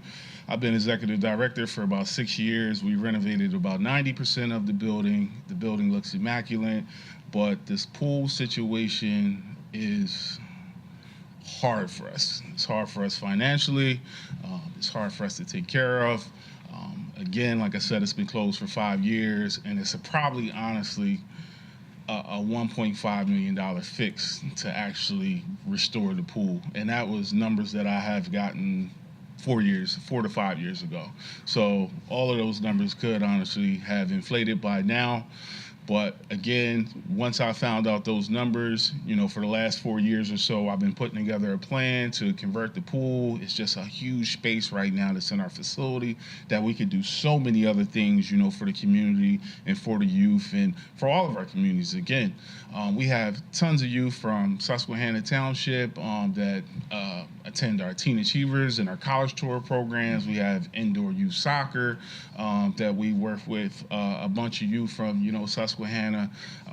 Again, we're just looking to, add a plethora of new programming that we can actually, service, all communities and whatnot with. Again, converting this pool, we have a lot of support from the city of Harrisburg, Impact Harrisburg. We already have $250,000. The pool is under design currently right now. We also have some other funding from Pinnacle Health and Hershey Corporation, a lot of different organizations that are pushing this. Yes. Gotta stop and ask you because I'm slow. Okay. Are you trying to fix the pool, or? No, we are actually converting the pool into a multi-purpose sports room, sports facility. So you're going to fill it in? Yeah. Fill in the pool and redo the room so it can be... Exactly. Okay. Right now, it's a bunch of 3B stone that'll be going in here soon, and, we'll rebar over top of it, and then we'll have a concrete slab. We'll put down a multi-purpose poured sports floor that'll give us access to, adult exercise classes. Our judo program is right now in the auxiliary room. We have a wrestling program that's in, the auxiliary room. We need to be able to space these programs out. Sure. And the other thing is, again, with a swimming pool, you can only swim. We're going to add at least 8 to 9, new programs that are going to give, our youth and adults and, again, all communities a chance to be able to do a lot of different activities at low cost. The 1.5 million you spoke of earlier, was that to fix the pool and get it operational, or was this the 1.5 to convert it? No, the 1.5 would actually be if we restored the pool. Okay, to actually convert the pool, it's about $546,000. Again, we already have $250,000 from Impact Harrisburg, and we also have some other committed folks, to actually convert that piece. But it's $546,000 total. Okay, thank you. Yes. So. So how much are you requesting from? We're requesting $250,000. We haven't requested any funding from gaming, at least for the last 3 years. Again, we tried not to go to, gaming grants and CDBG and those things if we really if we really don't have a need, you know. But in this case, we want to get this project done. We want to be able to get it up and running for the community. We fundraise yearly. We just had an annual campaign where we raised close to $100,000, and that was specifically for Camp Curtin. And that's myself who actually goes out and raises those funds. But those funds cannot be used for building. That's actually used for all of the financial aid and whatnot that we give out. Again, a youth membership for whether it's the city of Harrisburg, whether it's Susquehanna, wherever it is, a youth membership at our branch is $20 for the entire year for 13 and under. Okay, and that gets you all of the programs. All right, we took our students on college tour to New Orleans and back. Okay, we sent kids to China last year. Yeah, we sent kids to China last year. We do SAT prep. All of these programs are all open to any community. Teen Achievers. Teen Achievers. CJ came through and he helps. Okay. Yeah. Okay, but again, I just want to put it out there that, you know. No relation. Just 3 minutes doesn't count. When he's got That the one. programs are open to all communities. 13, like I said, 13 and under is $20 for the year. You know, 13 to 18 is $30 for the entire year. And we financial aid and fundraise for everything else. But that gets every kid, every program that we have in the branch. Thank you very much. Thank you. Yeah, thank you. No other questions? We have your information, and I think we'll be probably setting this up for our August meeting in terms of making a decision once we pass our deadline. Sounds good. Okay? Thank you. Thank you. Thank you. Okay. Anybody else wish to speak? All right, done with that. Let's approve some minutes. I got it. June 8th, 2017, regular meeting. Update. Second. Any comments? All in favor? Aye. Opposed? Motion carries. Reports of committees. Buildings and Grounds, Commissioner Schubert. No report. Thank you. Budget, Commissioner Sanderson. No report, thank you. Highway, Commissioner Napper. Yes, Mr. President. The Highway Department report for the month of June. The Highway Department installed new signs and repaired damaged signs, patched potholes, repaired and installed new inlets, and cleaned out storm drains throughout the township. The roadside grass mowing and street sweeping continues, and the street sweeping schedule is posted on the township website. This ends my report, Mr. President. Thank you, Commissioner. All right, Health and Sanitation, Commissioner Barczyk. Thank you. Briefly, the next township yard waste pickup by Penn Waste is scheduled for Saturday, July 15th. Please have your yard waste at the curb prior to 6 a.m. Thank you. Thank you. Administration Personnel, Commissioner Napper. No report. Thank you. Police, Commissioner Engel. No report. Thank you. Fire and EMS, Commissioner Fleming. Thank you, Mr. President. The dedication of the new public safety building will be July 29th at noon. The public is invited to that. Just yesterday, Susquehanna Township Fire responded to 3 separate cooking-related incidents with an overall dollar damage of approximately $75,000. And so just as a public service announcement, most kitchen fires result from unattended cooking, and almost all involve cooking with oil and grease. If you're going to do that, you have to monitor the heat of your oil and have a pan lid close by should a fire occur. If that is the case, cover the fire. Do not douse it with water. In the case of a grease fire, that makes it a lot worse and makes it spread, in fact. So covering the heat source and letting it cool and just let it cool. The fire will smother out and let it cool off. That's the best way to handle a grease fire.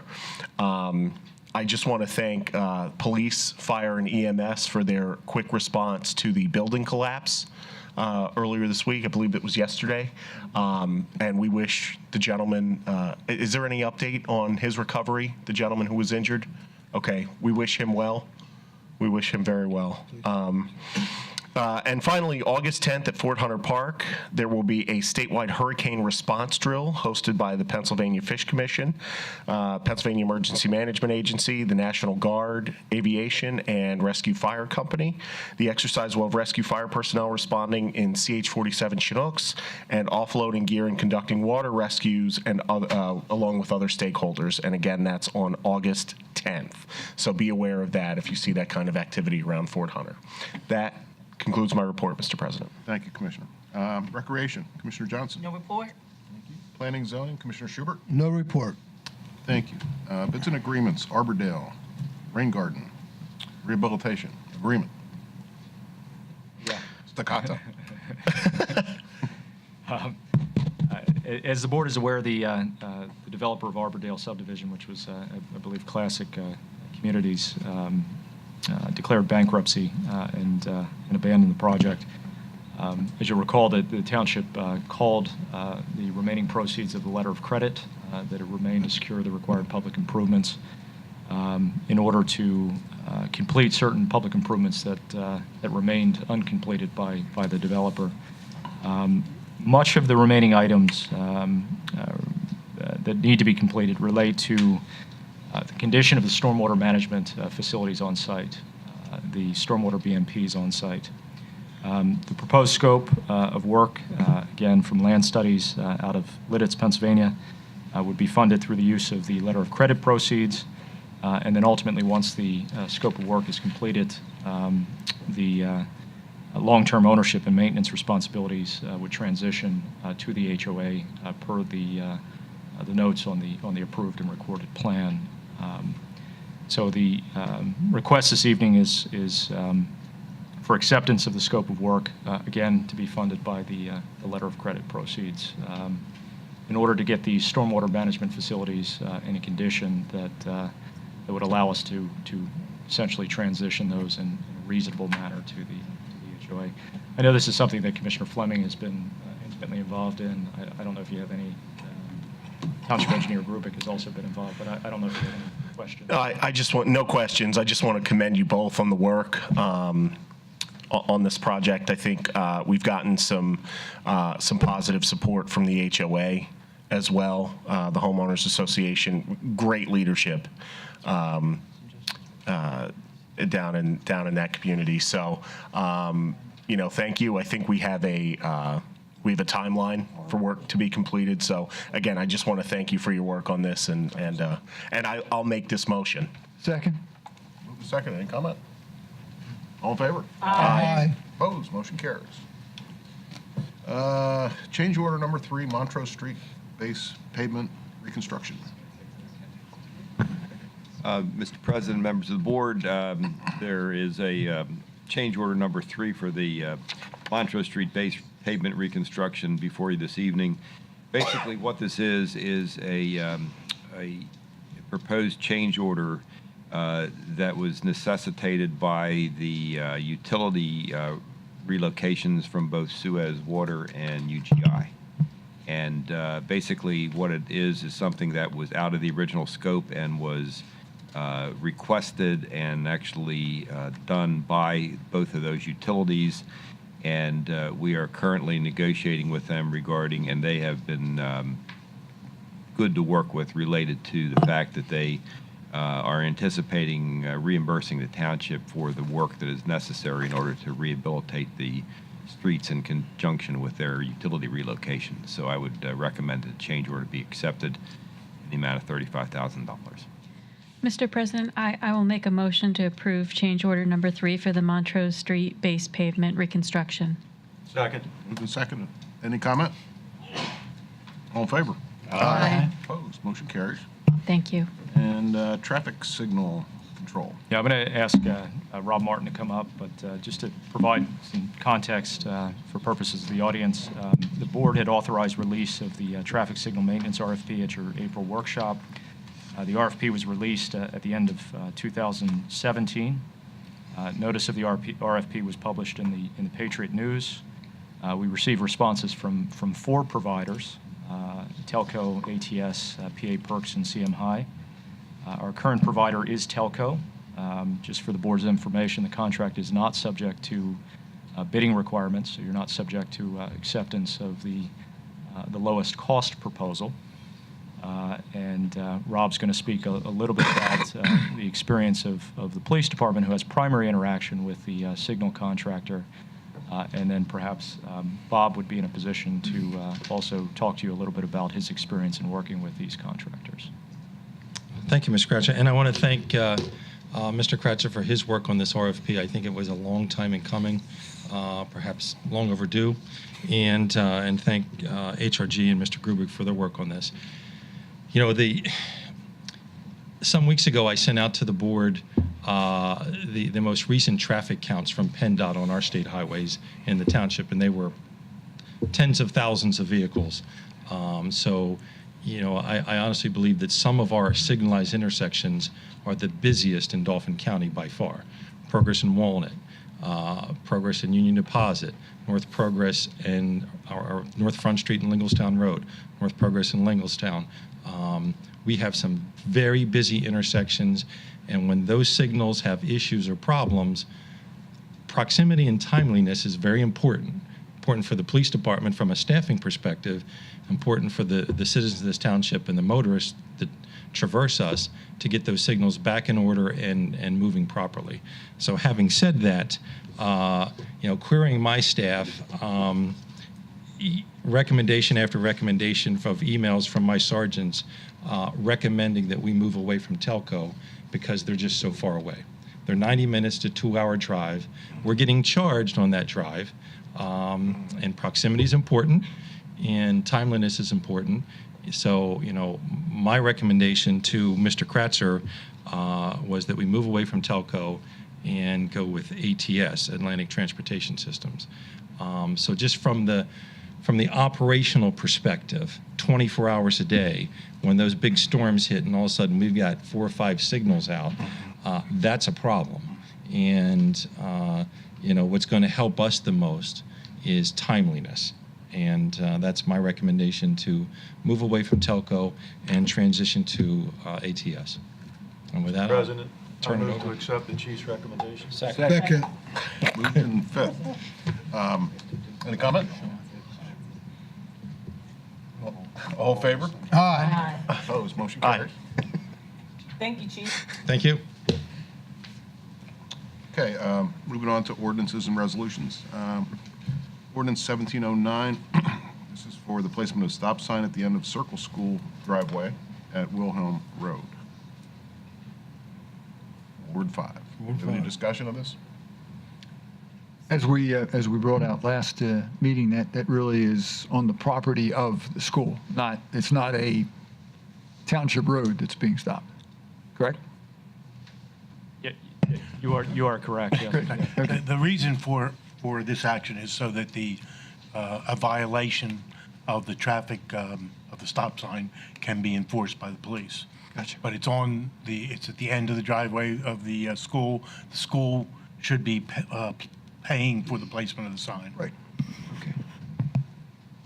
I'll make the motion or I'll second. Second? You've. Oh, 1 minute, second. I think I think Mona made the motion, so I'll second. Okay. Okay, moved and second. Any comment? Mona. All in favor? Aye. Opposed? Motion carries. 17R07, resolution for application for traffic signal at Union Deposit Road at Dauphin Plaza and Union Square, Wards 5 and 6. So moved. Second. Second, any comment? All in favor? Aye. Opposed? Motion carries. And 17R08, authorizing an application to the Pennsylvania Municipal Assistance Program as described in our packets. Make a motion, we approve the resolution authorizing the application to the Pennsylvania Municipal Assistance Program. Second. Moved and seconded. Any comment? Mr. President, even though state law does not require it, I think it's the right thing to do to recuse myself, and so I do. Very good. Right. All those in favor? Aye. Opposed? And one recusal. Motion carries. Okay, Susquehanna Marketplace Hotels, Restaurants. Mr. Rohr. Good evening. In the 4th Ward, it's a preliminary final land development plan for the purpose of constructing 2 5-story hotels, a drive-through restaurant, and related site improvements. The property is 6.5 acres and is zoned commercial highway. The property is located on the east side of Progress Avenue between Brindle Drive and Valley Road. The following recommendations were made by the Planning Commission at their meeting on June 26th. Approval of a waiver of the preliminary plan requirement, approval of the partial waiver request of the installation of street trees, approval of the waiver of sidewalk along Valley Road, approval of the waiver of sidewalk along Marketplace Way, denial of the waiver of sidewalk along North Progress Avenue, And lastly, approval of the final plan subject to addressing any outstanding comments from HRG's review memo dated November 23rd, 2016. If there are any specific questions, both the attorney and engineer for that project are here tonight. Any questions? Like, Perhaps if you wouldn't mind, I know we're running late, but perhaps you could provide a little bit more context in terms of the plan and perhaps the waivers as well. Thank you, Mike. Good evening, Mr. President, members of the board, Mr. Foreman, Mr. Kratzer, and Mr. Grubik. My name is Paula Light. I'm counsel for Union Deposit Corporation, and we have filed this land development plan for the approximately 6.5 acres that's directly behind the existing Cracker Barrel restaurant, and it's surrounded on 4 sides by Valley Road in the north, Progress Avenue.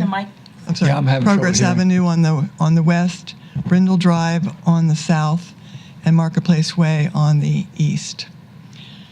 And this is the drawing that we have.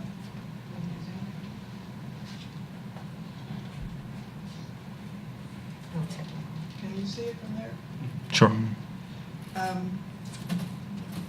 I No, just oh, you like to can't. give a little bit of detail.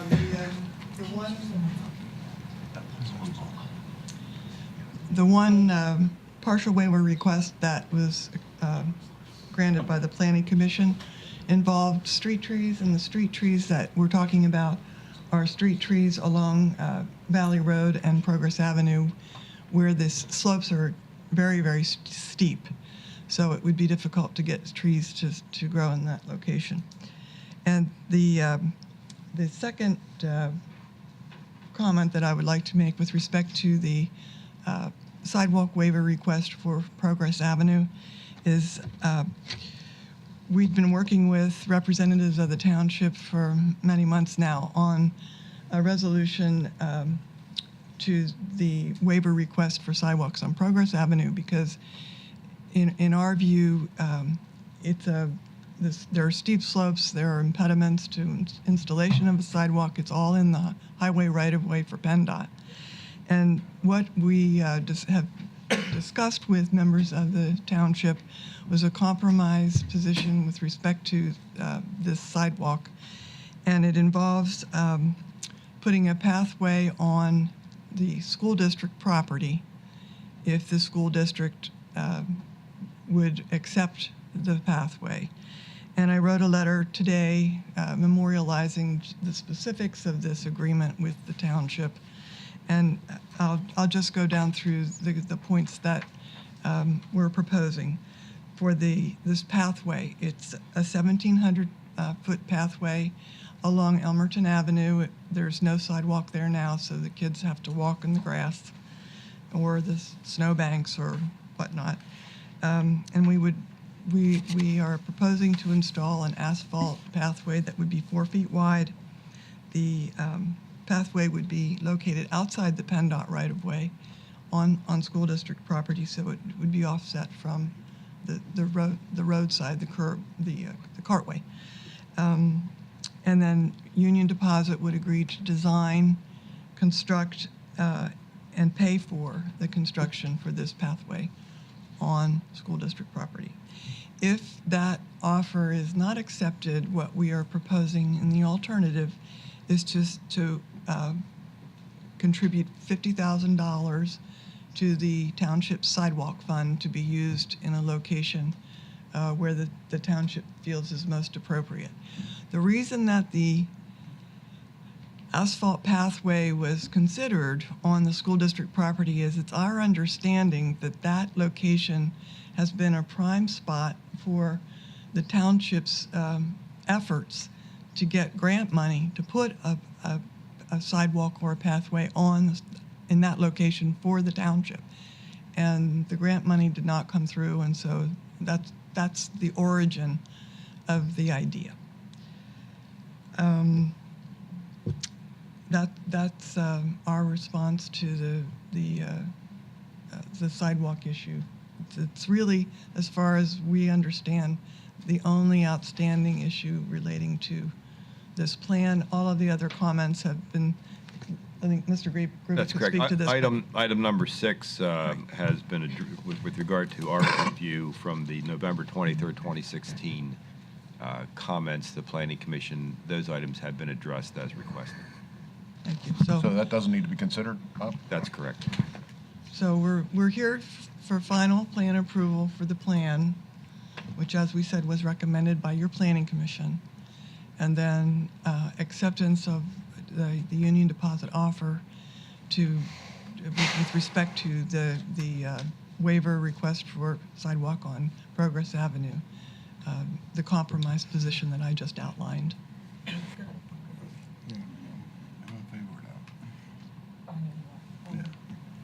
Where in Marketplace were the sidewalks going to be? Or where are we requesting a waiver? The sidewalks that are currently being shown is along the entire length of Brindle Drive. And there's also sidewalks on the south side of Brindle Drive. This is Progress Avenue here. It's Progress. This Okay. is Progress here. And this is PennDOT right-of-way, believe it or not. It goes all the way back to there. And it's very steep slopes. And there's electric lines and I guess telephone lines. And that there's at least one pole in this location. So the Planning Commission has recommended a waiver of sidewalks on Valley Road because there aren't any there, and this little stretch of Marketplace Way. Well, let's keep in mind that there's probably no sidewalks there because we keep giving waivers. But once this one thing goes in and something else goes in, it's going to be walkable. We kind of got to start somewhere. Well, there are sidewalks extending from Brindle Drive to Elmerton Avenue, sort of going south. And so kids could walk, theoretically, walk from the school on a sidewalk the whole way to Brindle Drive and then walk up Brindle Drive back into the shops in Susquehanna. But we can't do a sidewalk on Progress Avenue all straight down, is what you're saying, because of the slopes. It's a really challenging, it would involve, among other things, a retaining wall, which would have to be maintained over time. I just see kids walking up and down that street all the time, and you guys correct me if I'm wrong, but it just makes sense to put a sidewalk straight down, I would think. I mean, maybe I'm wrong. Well, the other issue is that it's a sidewalk that leads into a pretty dangerous pedestrian way underneath the 81 bridge. There, on the east side of Progress Avenue, under the bridges themselves, there's not even much of a shoulder. There's no sidewalk there now. No sidewalks, not the whole way up to I the think interstate. Littletown Road, we figured at one point. Yeah. There aren't any sidewalks there. This will be another sidewalk. And it's just not a very conducive area that, under the 81 bridge, there are sections where you wouldn't have any room to put a sidewalk in because of the topography. There's some steep drop-offs and that sort of thing. So that's how we came to try to fashion a compromise position so that, it's my understanding that this is a really important location for the township to have a sidewalk along Elmerton Avenue for the school. If that cannot be worked out, then we have costed it out. Our engineers figured out that the school district sidewalk would cost about $50,000, and so if that cannot be worked out, union deposit will give $50,000 to the township for its use for sidewalks. Mr. President, if I may. So 2 items. So I've been following this, of course, attending the Planning Commission meetings, and for the benefit of those who may have not been there for all the meetings. So we talked about the steep slopes. Now, I've been asking for months what the measurement of the slope is, because there is a sidewalk directly to the south of that. And at our last meeting back here, I was told again that you would give me the measurement of the slope, because if we could place sidewalks just directly north of that, and the slope looks pretty similar, and your engineer keeps saying it's much more steep at the location we're discussing now, and I've asked our engineer too, what is the slope? I mean, it's not that difficult to determine what the slope is. So if you're telling us that slope is much more steeper than this slope, what's the slope? And I have a correspondence from you, Ms. Light, that you sent to our Planning Commission. It's from January 18th of this year, explaining how we can obtain a grant, the township can obtain a grant to put that sidewalk in on Progress. So again, we're going to a situation where, developers want waivers because it's a cost issue for you, and then taxpayer dollars are going to pay to put the sidewalk in. So apparently you don't believe it would be an issue for us to pay to put the sidewalk in, but it would be for you. People are already walking on that. It's not only students, it's adults walking to jobs because they don't have cars, they don't have transportation. So I see adults walking to Turkey Hill to work. I see adults walking to Arby's. And when you build your hotels and fast food restaurants, those are low-wage jobs. You're going to have adults walking to those too. And I'm not in support of removing the sidewalk or granting a waiver for a sidewalk on Valley Road because, again, you're going to have folks walking there. They're already walking there. Thank you. I just want to say one thing, not so much to you, but I think when we have people that come in who are homeowners, private citizens come and they tell us what a hardship it is for them to build sidewalks. Yep. But we force them. And example, 2 people that were sitting out here in the audience in my community that built brand new homes, and we make them put sidewalks in. One person actually ruined a person's yard. And it was a young girl, and I spoke about this when it happened. When he put the sidewalk in, then he wanted the young girl to help, that young family to help fix the yard because the tree was hanging out, so somebody had to do it. So we're imposing this on individual citizens, but then we have corporations with thousands of dollars, and we're letting them come in and we're saying, oh no, you don't have to put sidewalks in, we'll figure it out. Too expensive. Yeah. I'm not in support of it. If I might just respond, it's not that we're shirking our duty here. We are offering $50,000 for sidewalks. Is that how much the sidewalk will cost to put in? On the school property, yes. On the school property. How about on the site? It's 60,000 was the 60,000. I've heard estimates as high as 120,000 from your folks in the past.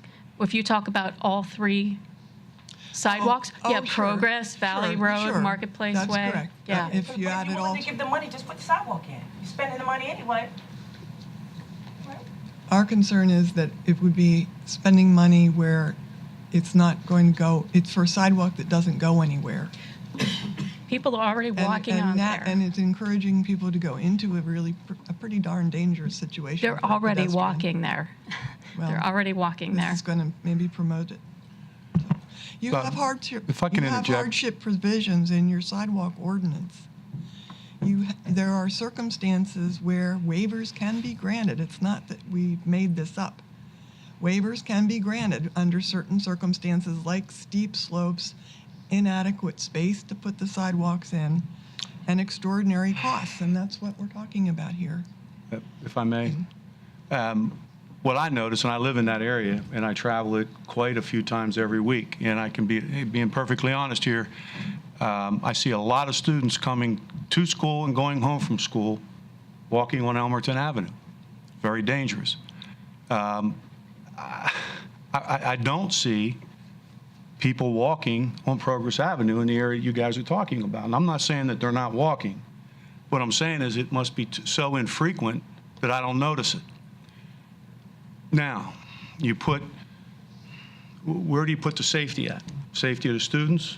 There's a lot of students walking to and from Susquehanna Township High School on Progress Avenue to and from Elmerton Avenue.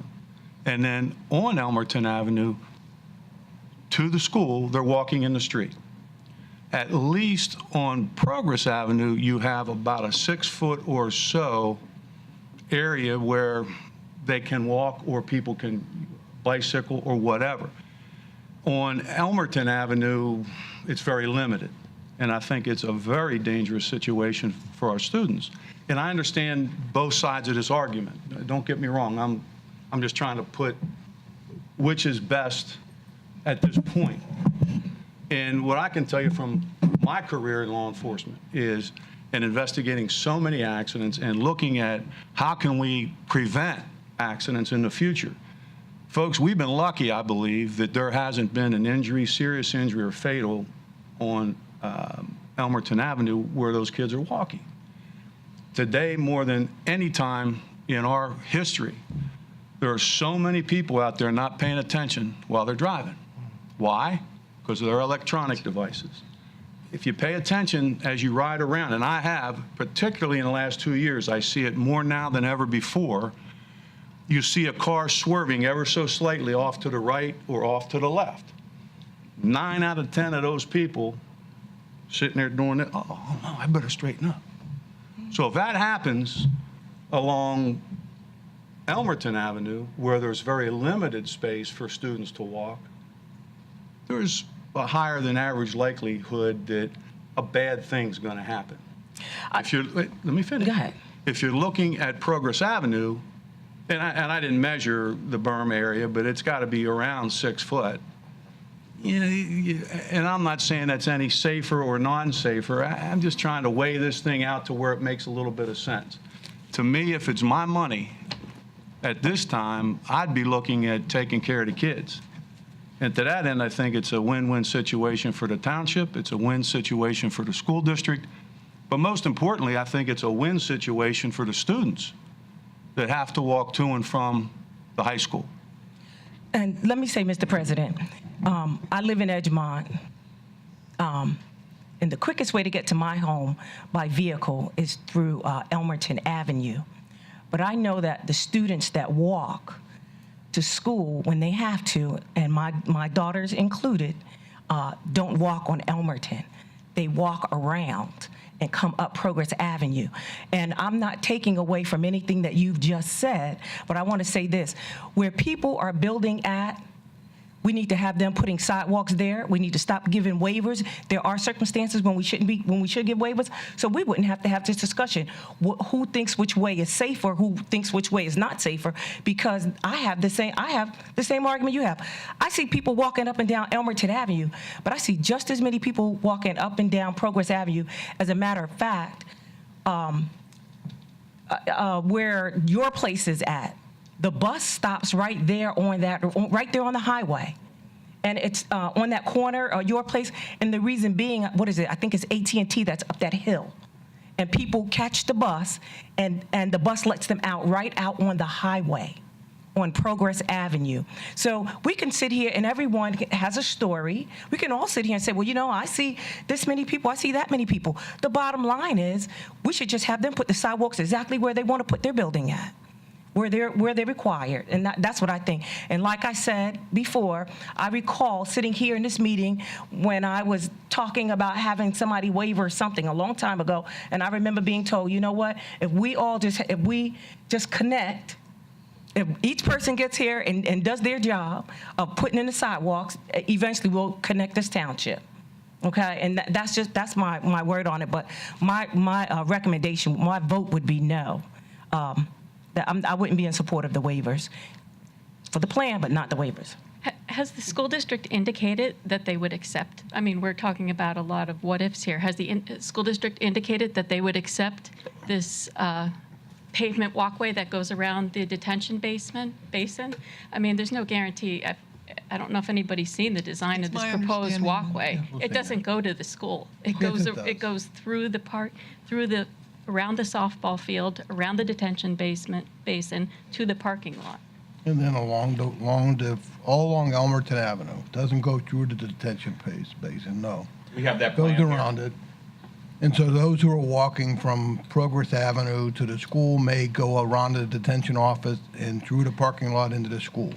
I don't know any teenager. You know, I've been a circuitous liaison route. to the planning for the last 4 or so years. And the issue of sidewalks has been a constant thing, as everybody says here. We had a sidewalk committee, and the sidewalk committee said that the most important area in Susquehanna Township for sidewalks was in front of the high school on Elmerton Avenue. That came up before these hotels ever came into the picture. the area on Elmerton Avenue was the #1 area where we needed sidewalks. Now, we also passed an ordinance to deal with situations that instead of forcing people to build sidewalks only in front of their things, that if it didn't necessarily make sense for one reason or another, that they could apply for a waiver and pay money into a fund. I think it was Commissioner Bartz that brought it to our attention that Derry Township did that, and we said, well, that makes a lot of sense. But Derry Township was taking money from, I think, Hershey Entertainment, and they put sidewalks somewhere else. So that makes a lot of sense. Let's do the thing, and we did. We passed that ordinance. And I think this situation applies directly to that. I hate to say this because I know it's not scientific, but like Fred, I drive by there almost every day, and quite frankly, I've never seen anybody walking on that piece of Progress Avenue. North Progress Avenue from the Turkey Hill to Lingletown Road, yes, but that piece South Progress Avenue, I've never seen anybody walking there. From the school? The school, every day, and especially during the school season, you got tons of kids walking that area. The street is very narrow in itself. The Elmerton Avenue is not that wide of a street. So I don't know. I mean, everybody has their opinion, so we'll just. Yeah. My last one, I just looked at the plan. I wish we would have had it present here, but I can't understand. Why can't the school pay for the sidewalk out front? And then let them put in the sidewalk on what is that, Progress Avenue? Well, we get both. We get the both of best of two worlds, you know? Right. You're right. Here's a situation where we're trying to save the taxpayers' money and not force the school district. Well, the township does have the power. No, we're saving the developers' money is what we're doing. Just to clarify, Township does have the power, excuse me, Commissioner. The township does have the power to require the school district to do this. And I'm going to take some blame for this, as I told Mr. Dietrich at the Planning Commission meeting. I've been talking about this issue through 4, going on 5 superintendents, starting with Holtzman, Volkman, Kegerice, Klein. Every one of them has said that a sidewalk in front of that high school is a priority of theirs. I haven't talked to the new superintendent, but so this opportunity came up. It's a hardship because of the slopes. Otherwise, it'd be a no-brainer. This is an opportunity, in my view, to school taxes are paid by township residents too.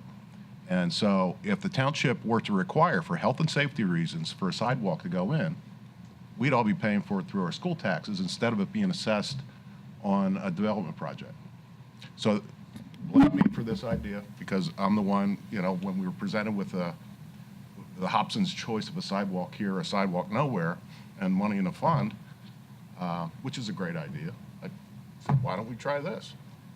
Union Deposit Corporation came back with a plan.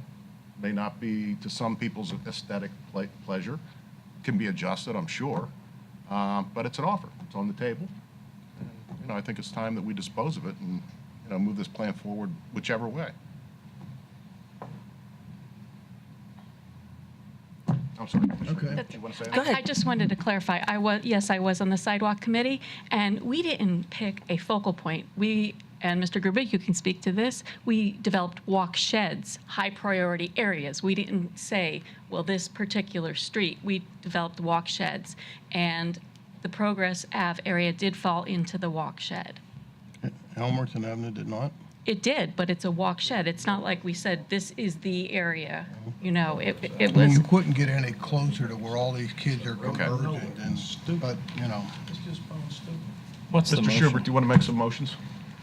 I'd like to make a motion to move to approve the request for the partial sidewalk waiver on Progress Avenue and Marketplace conditional upon the acceptance and adherence to understanding containing in the letter from Paula Light, the attorney for Union Deposit Corporation, dated July 13, 2007, addressed to the township.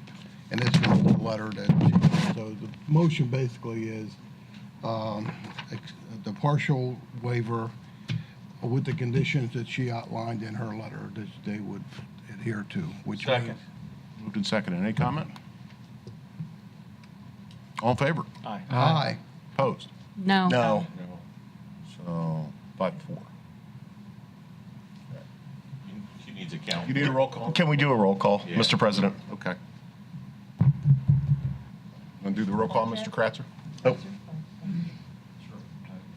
Commissioner Barczyk, No. Commissioner Schubert, Yes. Vice President Johnson, No. Commissioner Pine, Yes. President Lynch, Yes. Commissioner Sanderson. Yes. Commissioner Engel, Yes. Commissioner Fleming, No. Commissioner Napper. No. Is that 5-4. five in support, four opposing the motion. So the motion passes. Okay, Mr. Schubert, do you have other motions on various other Yes, yes. parts of the I'd plan? like to make we do each one individually I mean, on the other I waivers. think the motion would be to approve the plan with these waivers.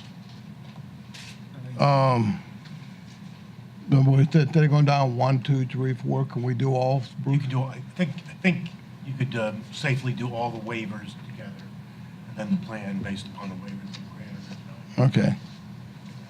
All right, I would make a motion to approve the waivers as listed in items 1 through 4. Second. Moved in second. Any comment? All in favor? Aye. Opposed? Motion No. carries. No. No. Okay. So, 4 no's, so it was 5-4? Okay. Yes, sir. Okay. You need a roll call? And I think it followed the same line. Fair enough. And approve of the final plan, right, Bruce? Yes, I'd like to make a motion to approve of the final plan subject. Waivers already granted. What he said. Was that what you moved? Yeah. Okay. Moved in second. Any comment? All in favor? Aye. Opposed? No. No. No. 5-4. I do have a comment. I just want to go on record as saying I believe we're going to be back here, or someone's going to be back here in 5 years, requesting grant money for the taxpayers to put sidewalks in these areas where people thought it was too steep today. I'm sure that was the same conversation Union Deposit Corporation had years ago, 10, 15, 20, 30 years ago, when they put when they were out there on Union Deposit Road. They didn't put sidewalks in. Now today we're taxpayers are putting paying for it sidewalks now. in, taxpayers. Thank 20 you. years later, let me just go on record as saying that in this conversation. Second. Prescient. Third. Thank you. You know, let's say that. The same corporation, Parts of it. Too expensive. the same For corporation. taxpayers. That's right. Taxpayers Circle got the School. money to pay for it. Mr. Rourke. In the Fifth Ward, we have a waiver request from Section 1104.2 of the Saldo to allow Circle School to construct a well at its new site, 727 Wilhelm Road, instead of connecting to a public water supply. It's indicated in the original land development plan. That was done June of 2015. The following recommendation was made by the Planning Commission on June 26th to approve the waiver to allow a well instead of connection to Capital Region Water as the main water supply.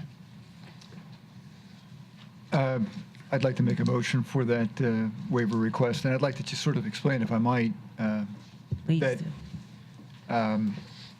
this is a request for a change because the Circle School had received our approval previously connecting up to municipal supply. Now they're proposing a well instead.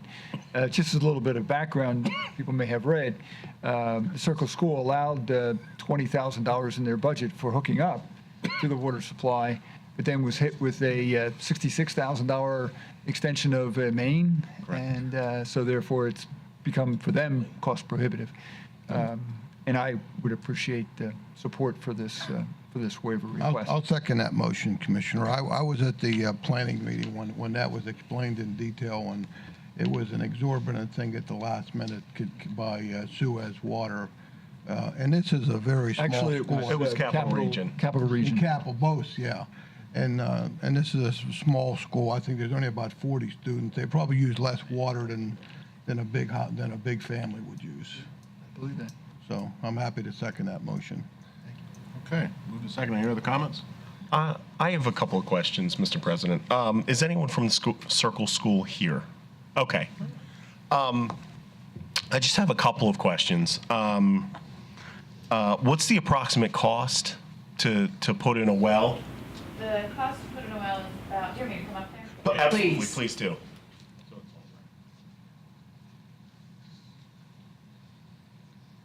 The cost to put in the well is about $20,000. 20,000. Okay. And then what's your approximate enrollment? I know some of these basics we covered a while ago. We have when about you came 70 kids. 70 children. Okay. Pardon my ignorance on this, Matt. Is it appropriate or is it going to be okay for health and safety to run a school facility off of well water? Yes. Okay. We will, the DEP will be regulating that, and Okay. they will require a lot of testing. In the first year or so, the operation of the well will probably be more expensive than Sure. a water bill would be. Mhm. After that, it'll be about comparable once they've done their initial testing. Okay. Yeah, the whole thing seems pretty terrible and a horrible oversight on someone's part. But I just wanted to make sure that, I know you're a private school, so you're not subject to the public school code and things like that. But I know certainly for purposes of cooking, cleaning, things like that, you need a reliable water source. And I just want to make sure this will fit the bill. Yeah, Okay. it'll be heavily regulated. All right. Thank you so much. For the minutes, could you please state who you are? Yeah, Julia James from the Circle School. Thank you. Julia James of the Circle School. Right? Yeah, you got it. Thank you. Yeah. Thank you, Ms. James. I appreciate it. Thank you very much. Thank you. That's all I have, Mr. President. All right. No other comment? All in favor? Aye. Opposed? Motion carries. Okay, unfinished business. Is there any? There is none. There is not, right? There is none. That is Okay, correct. Thank you. Reports. Mr. Kratzer, do you have any? Okay. We do have a couple of traffic studies. Before we get to that, though. Approved. Just kidding. One of the items that we did skip over was your favorite project, the public safety building expansion project. There's a couple miscellaneous change orders related to that. Again, in your packet of information, there's I'll just quickly list them. There's a change order, potential change order number 16 for flashing. The amount of that is $1,904,000. There is a change order credit in the amount of $275 for bumper block that was initially contemplated but not installed. And then there was a speaker credit in the amount of $390. So the net change order for those three is an increase in price for the project of $1,239. So this is a change order that actually reduces the cost? No. No. Oh. We thought it did. I was just hoping. They attempted to provide us with a change order that had a negative value, but they counted change orders that already were granted by the board. So after going through it again, there are two credit change orders, but there is a larger addition, which results in a positive cost or an additional cost of a little bit over. We had some $200. credit change orders. Move to accept the change order. Second. Move to second. Any comment? All in favor? Aye. Opposed? Motion carries. Thank you. And then we have a series of traffic studies that, Oh, my God. Rob, if you could take those, that'd be great. Absolutely. I'll be brief.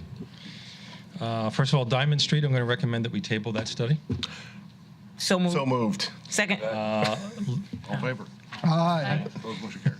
Study for traffic study for Lynn Street. Attaches a study relating to stop signs at the intersection of Ash Street and Lynn Street in the 6th Ward.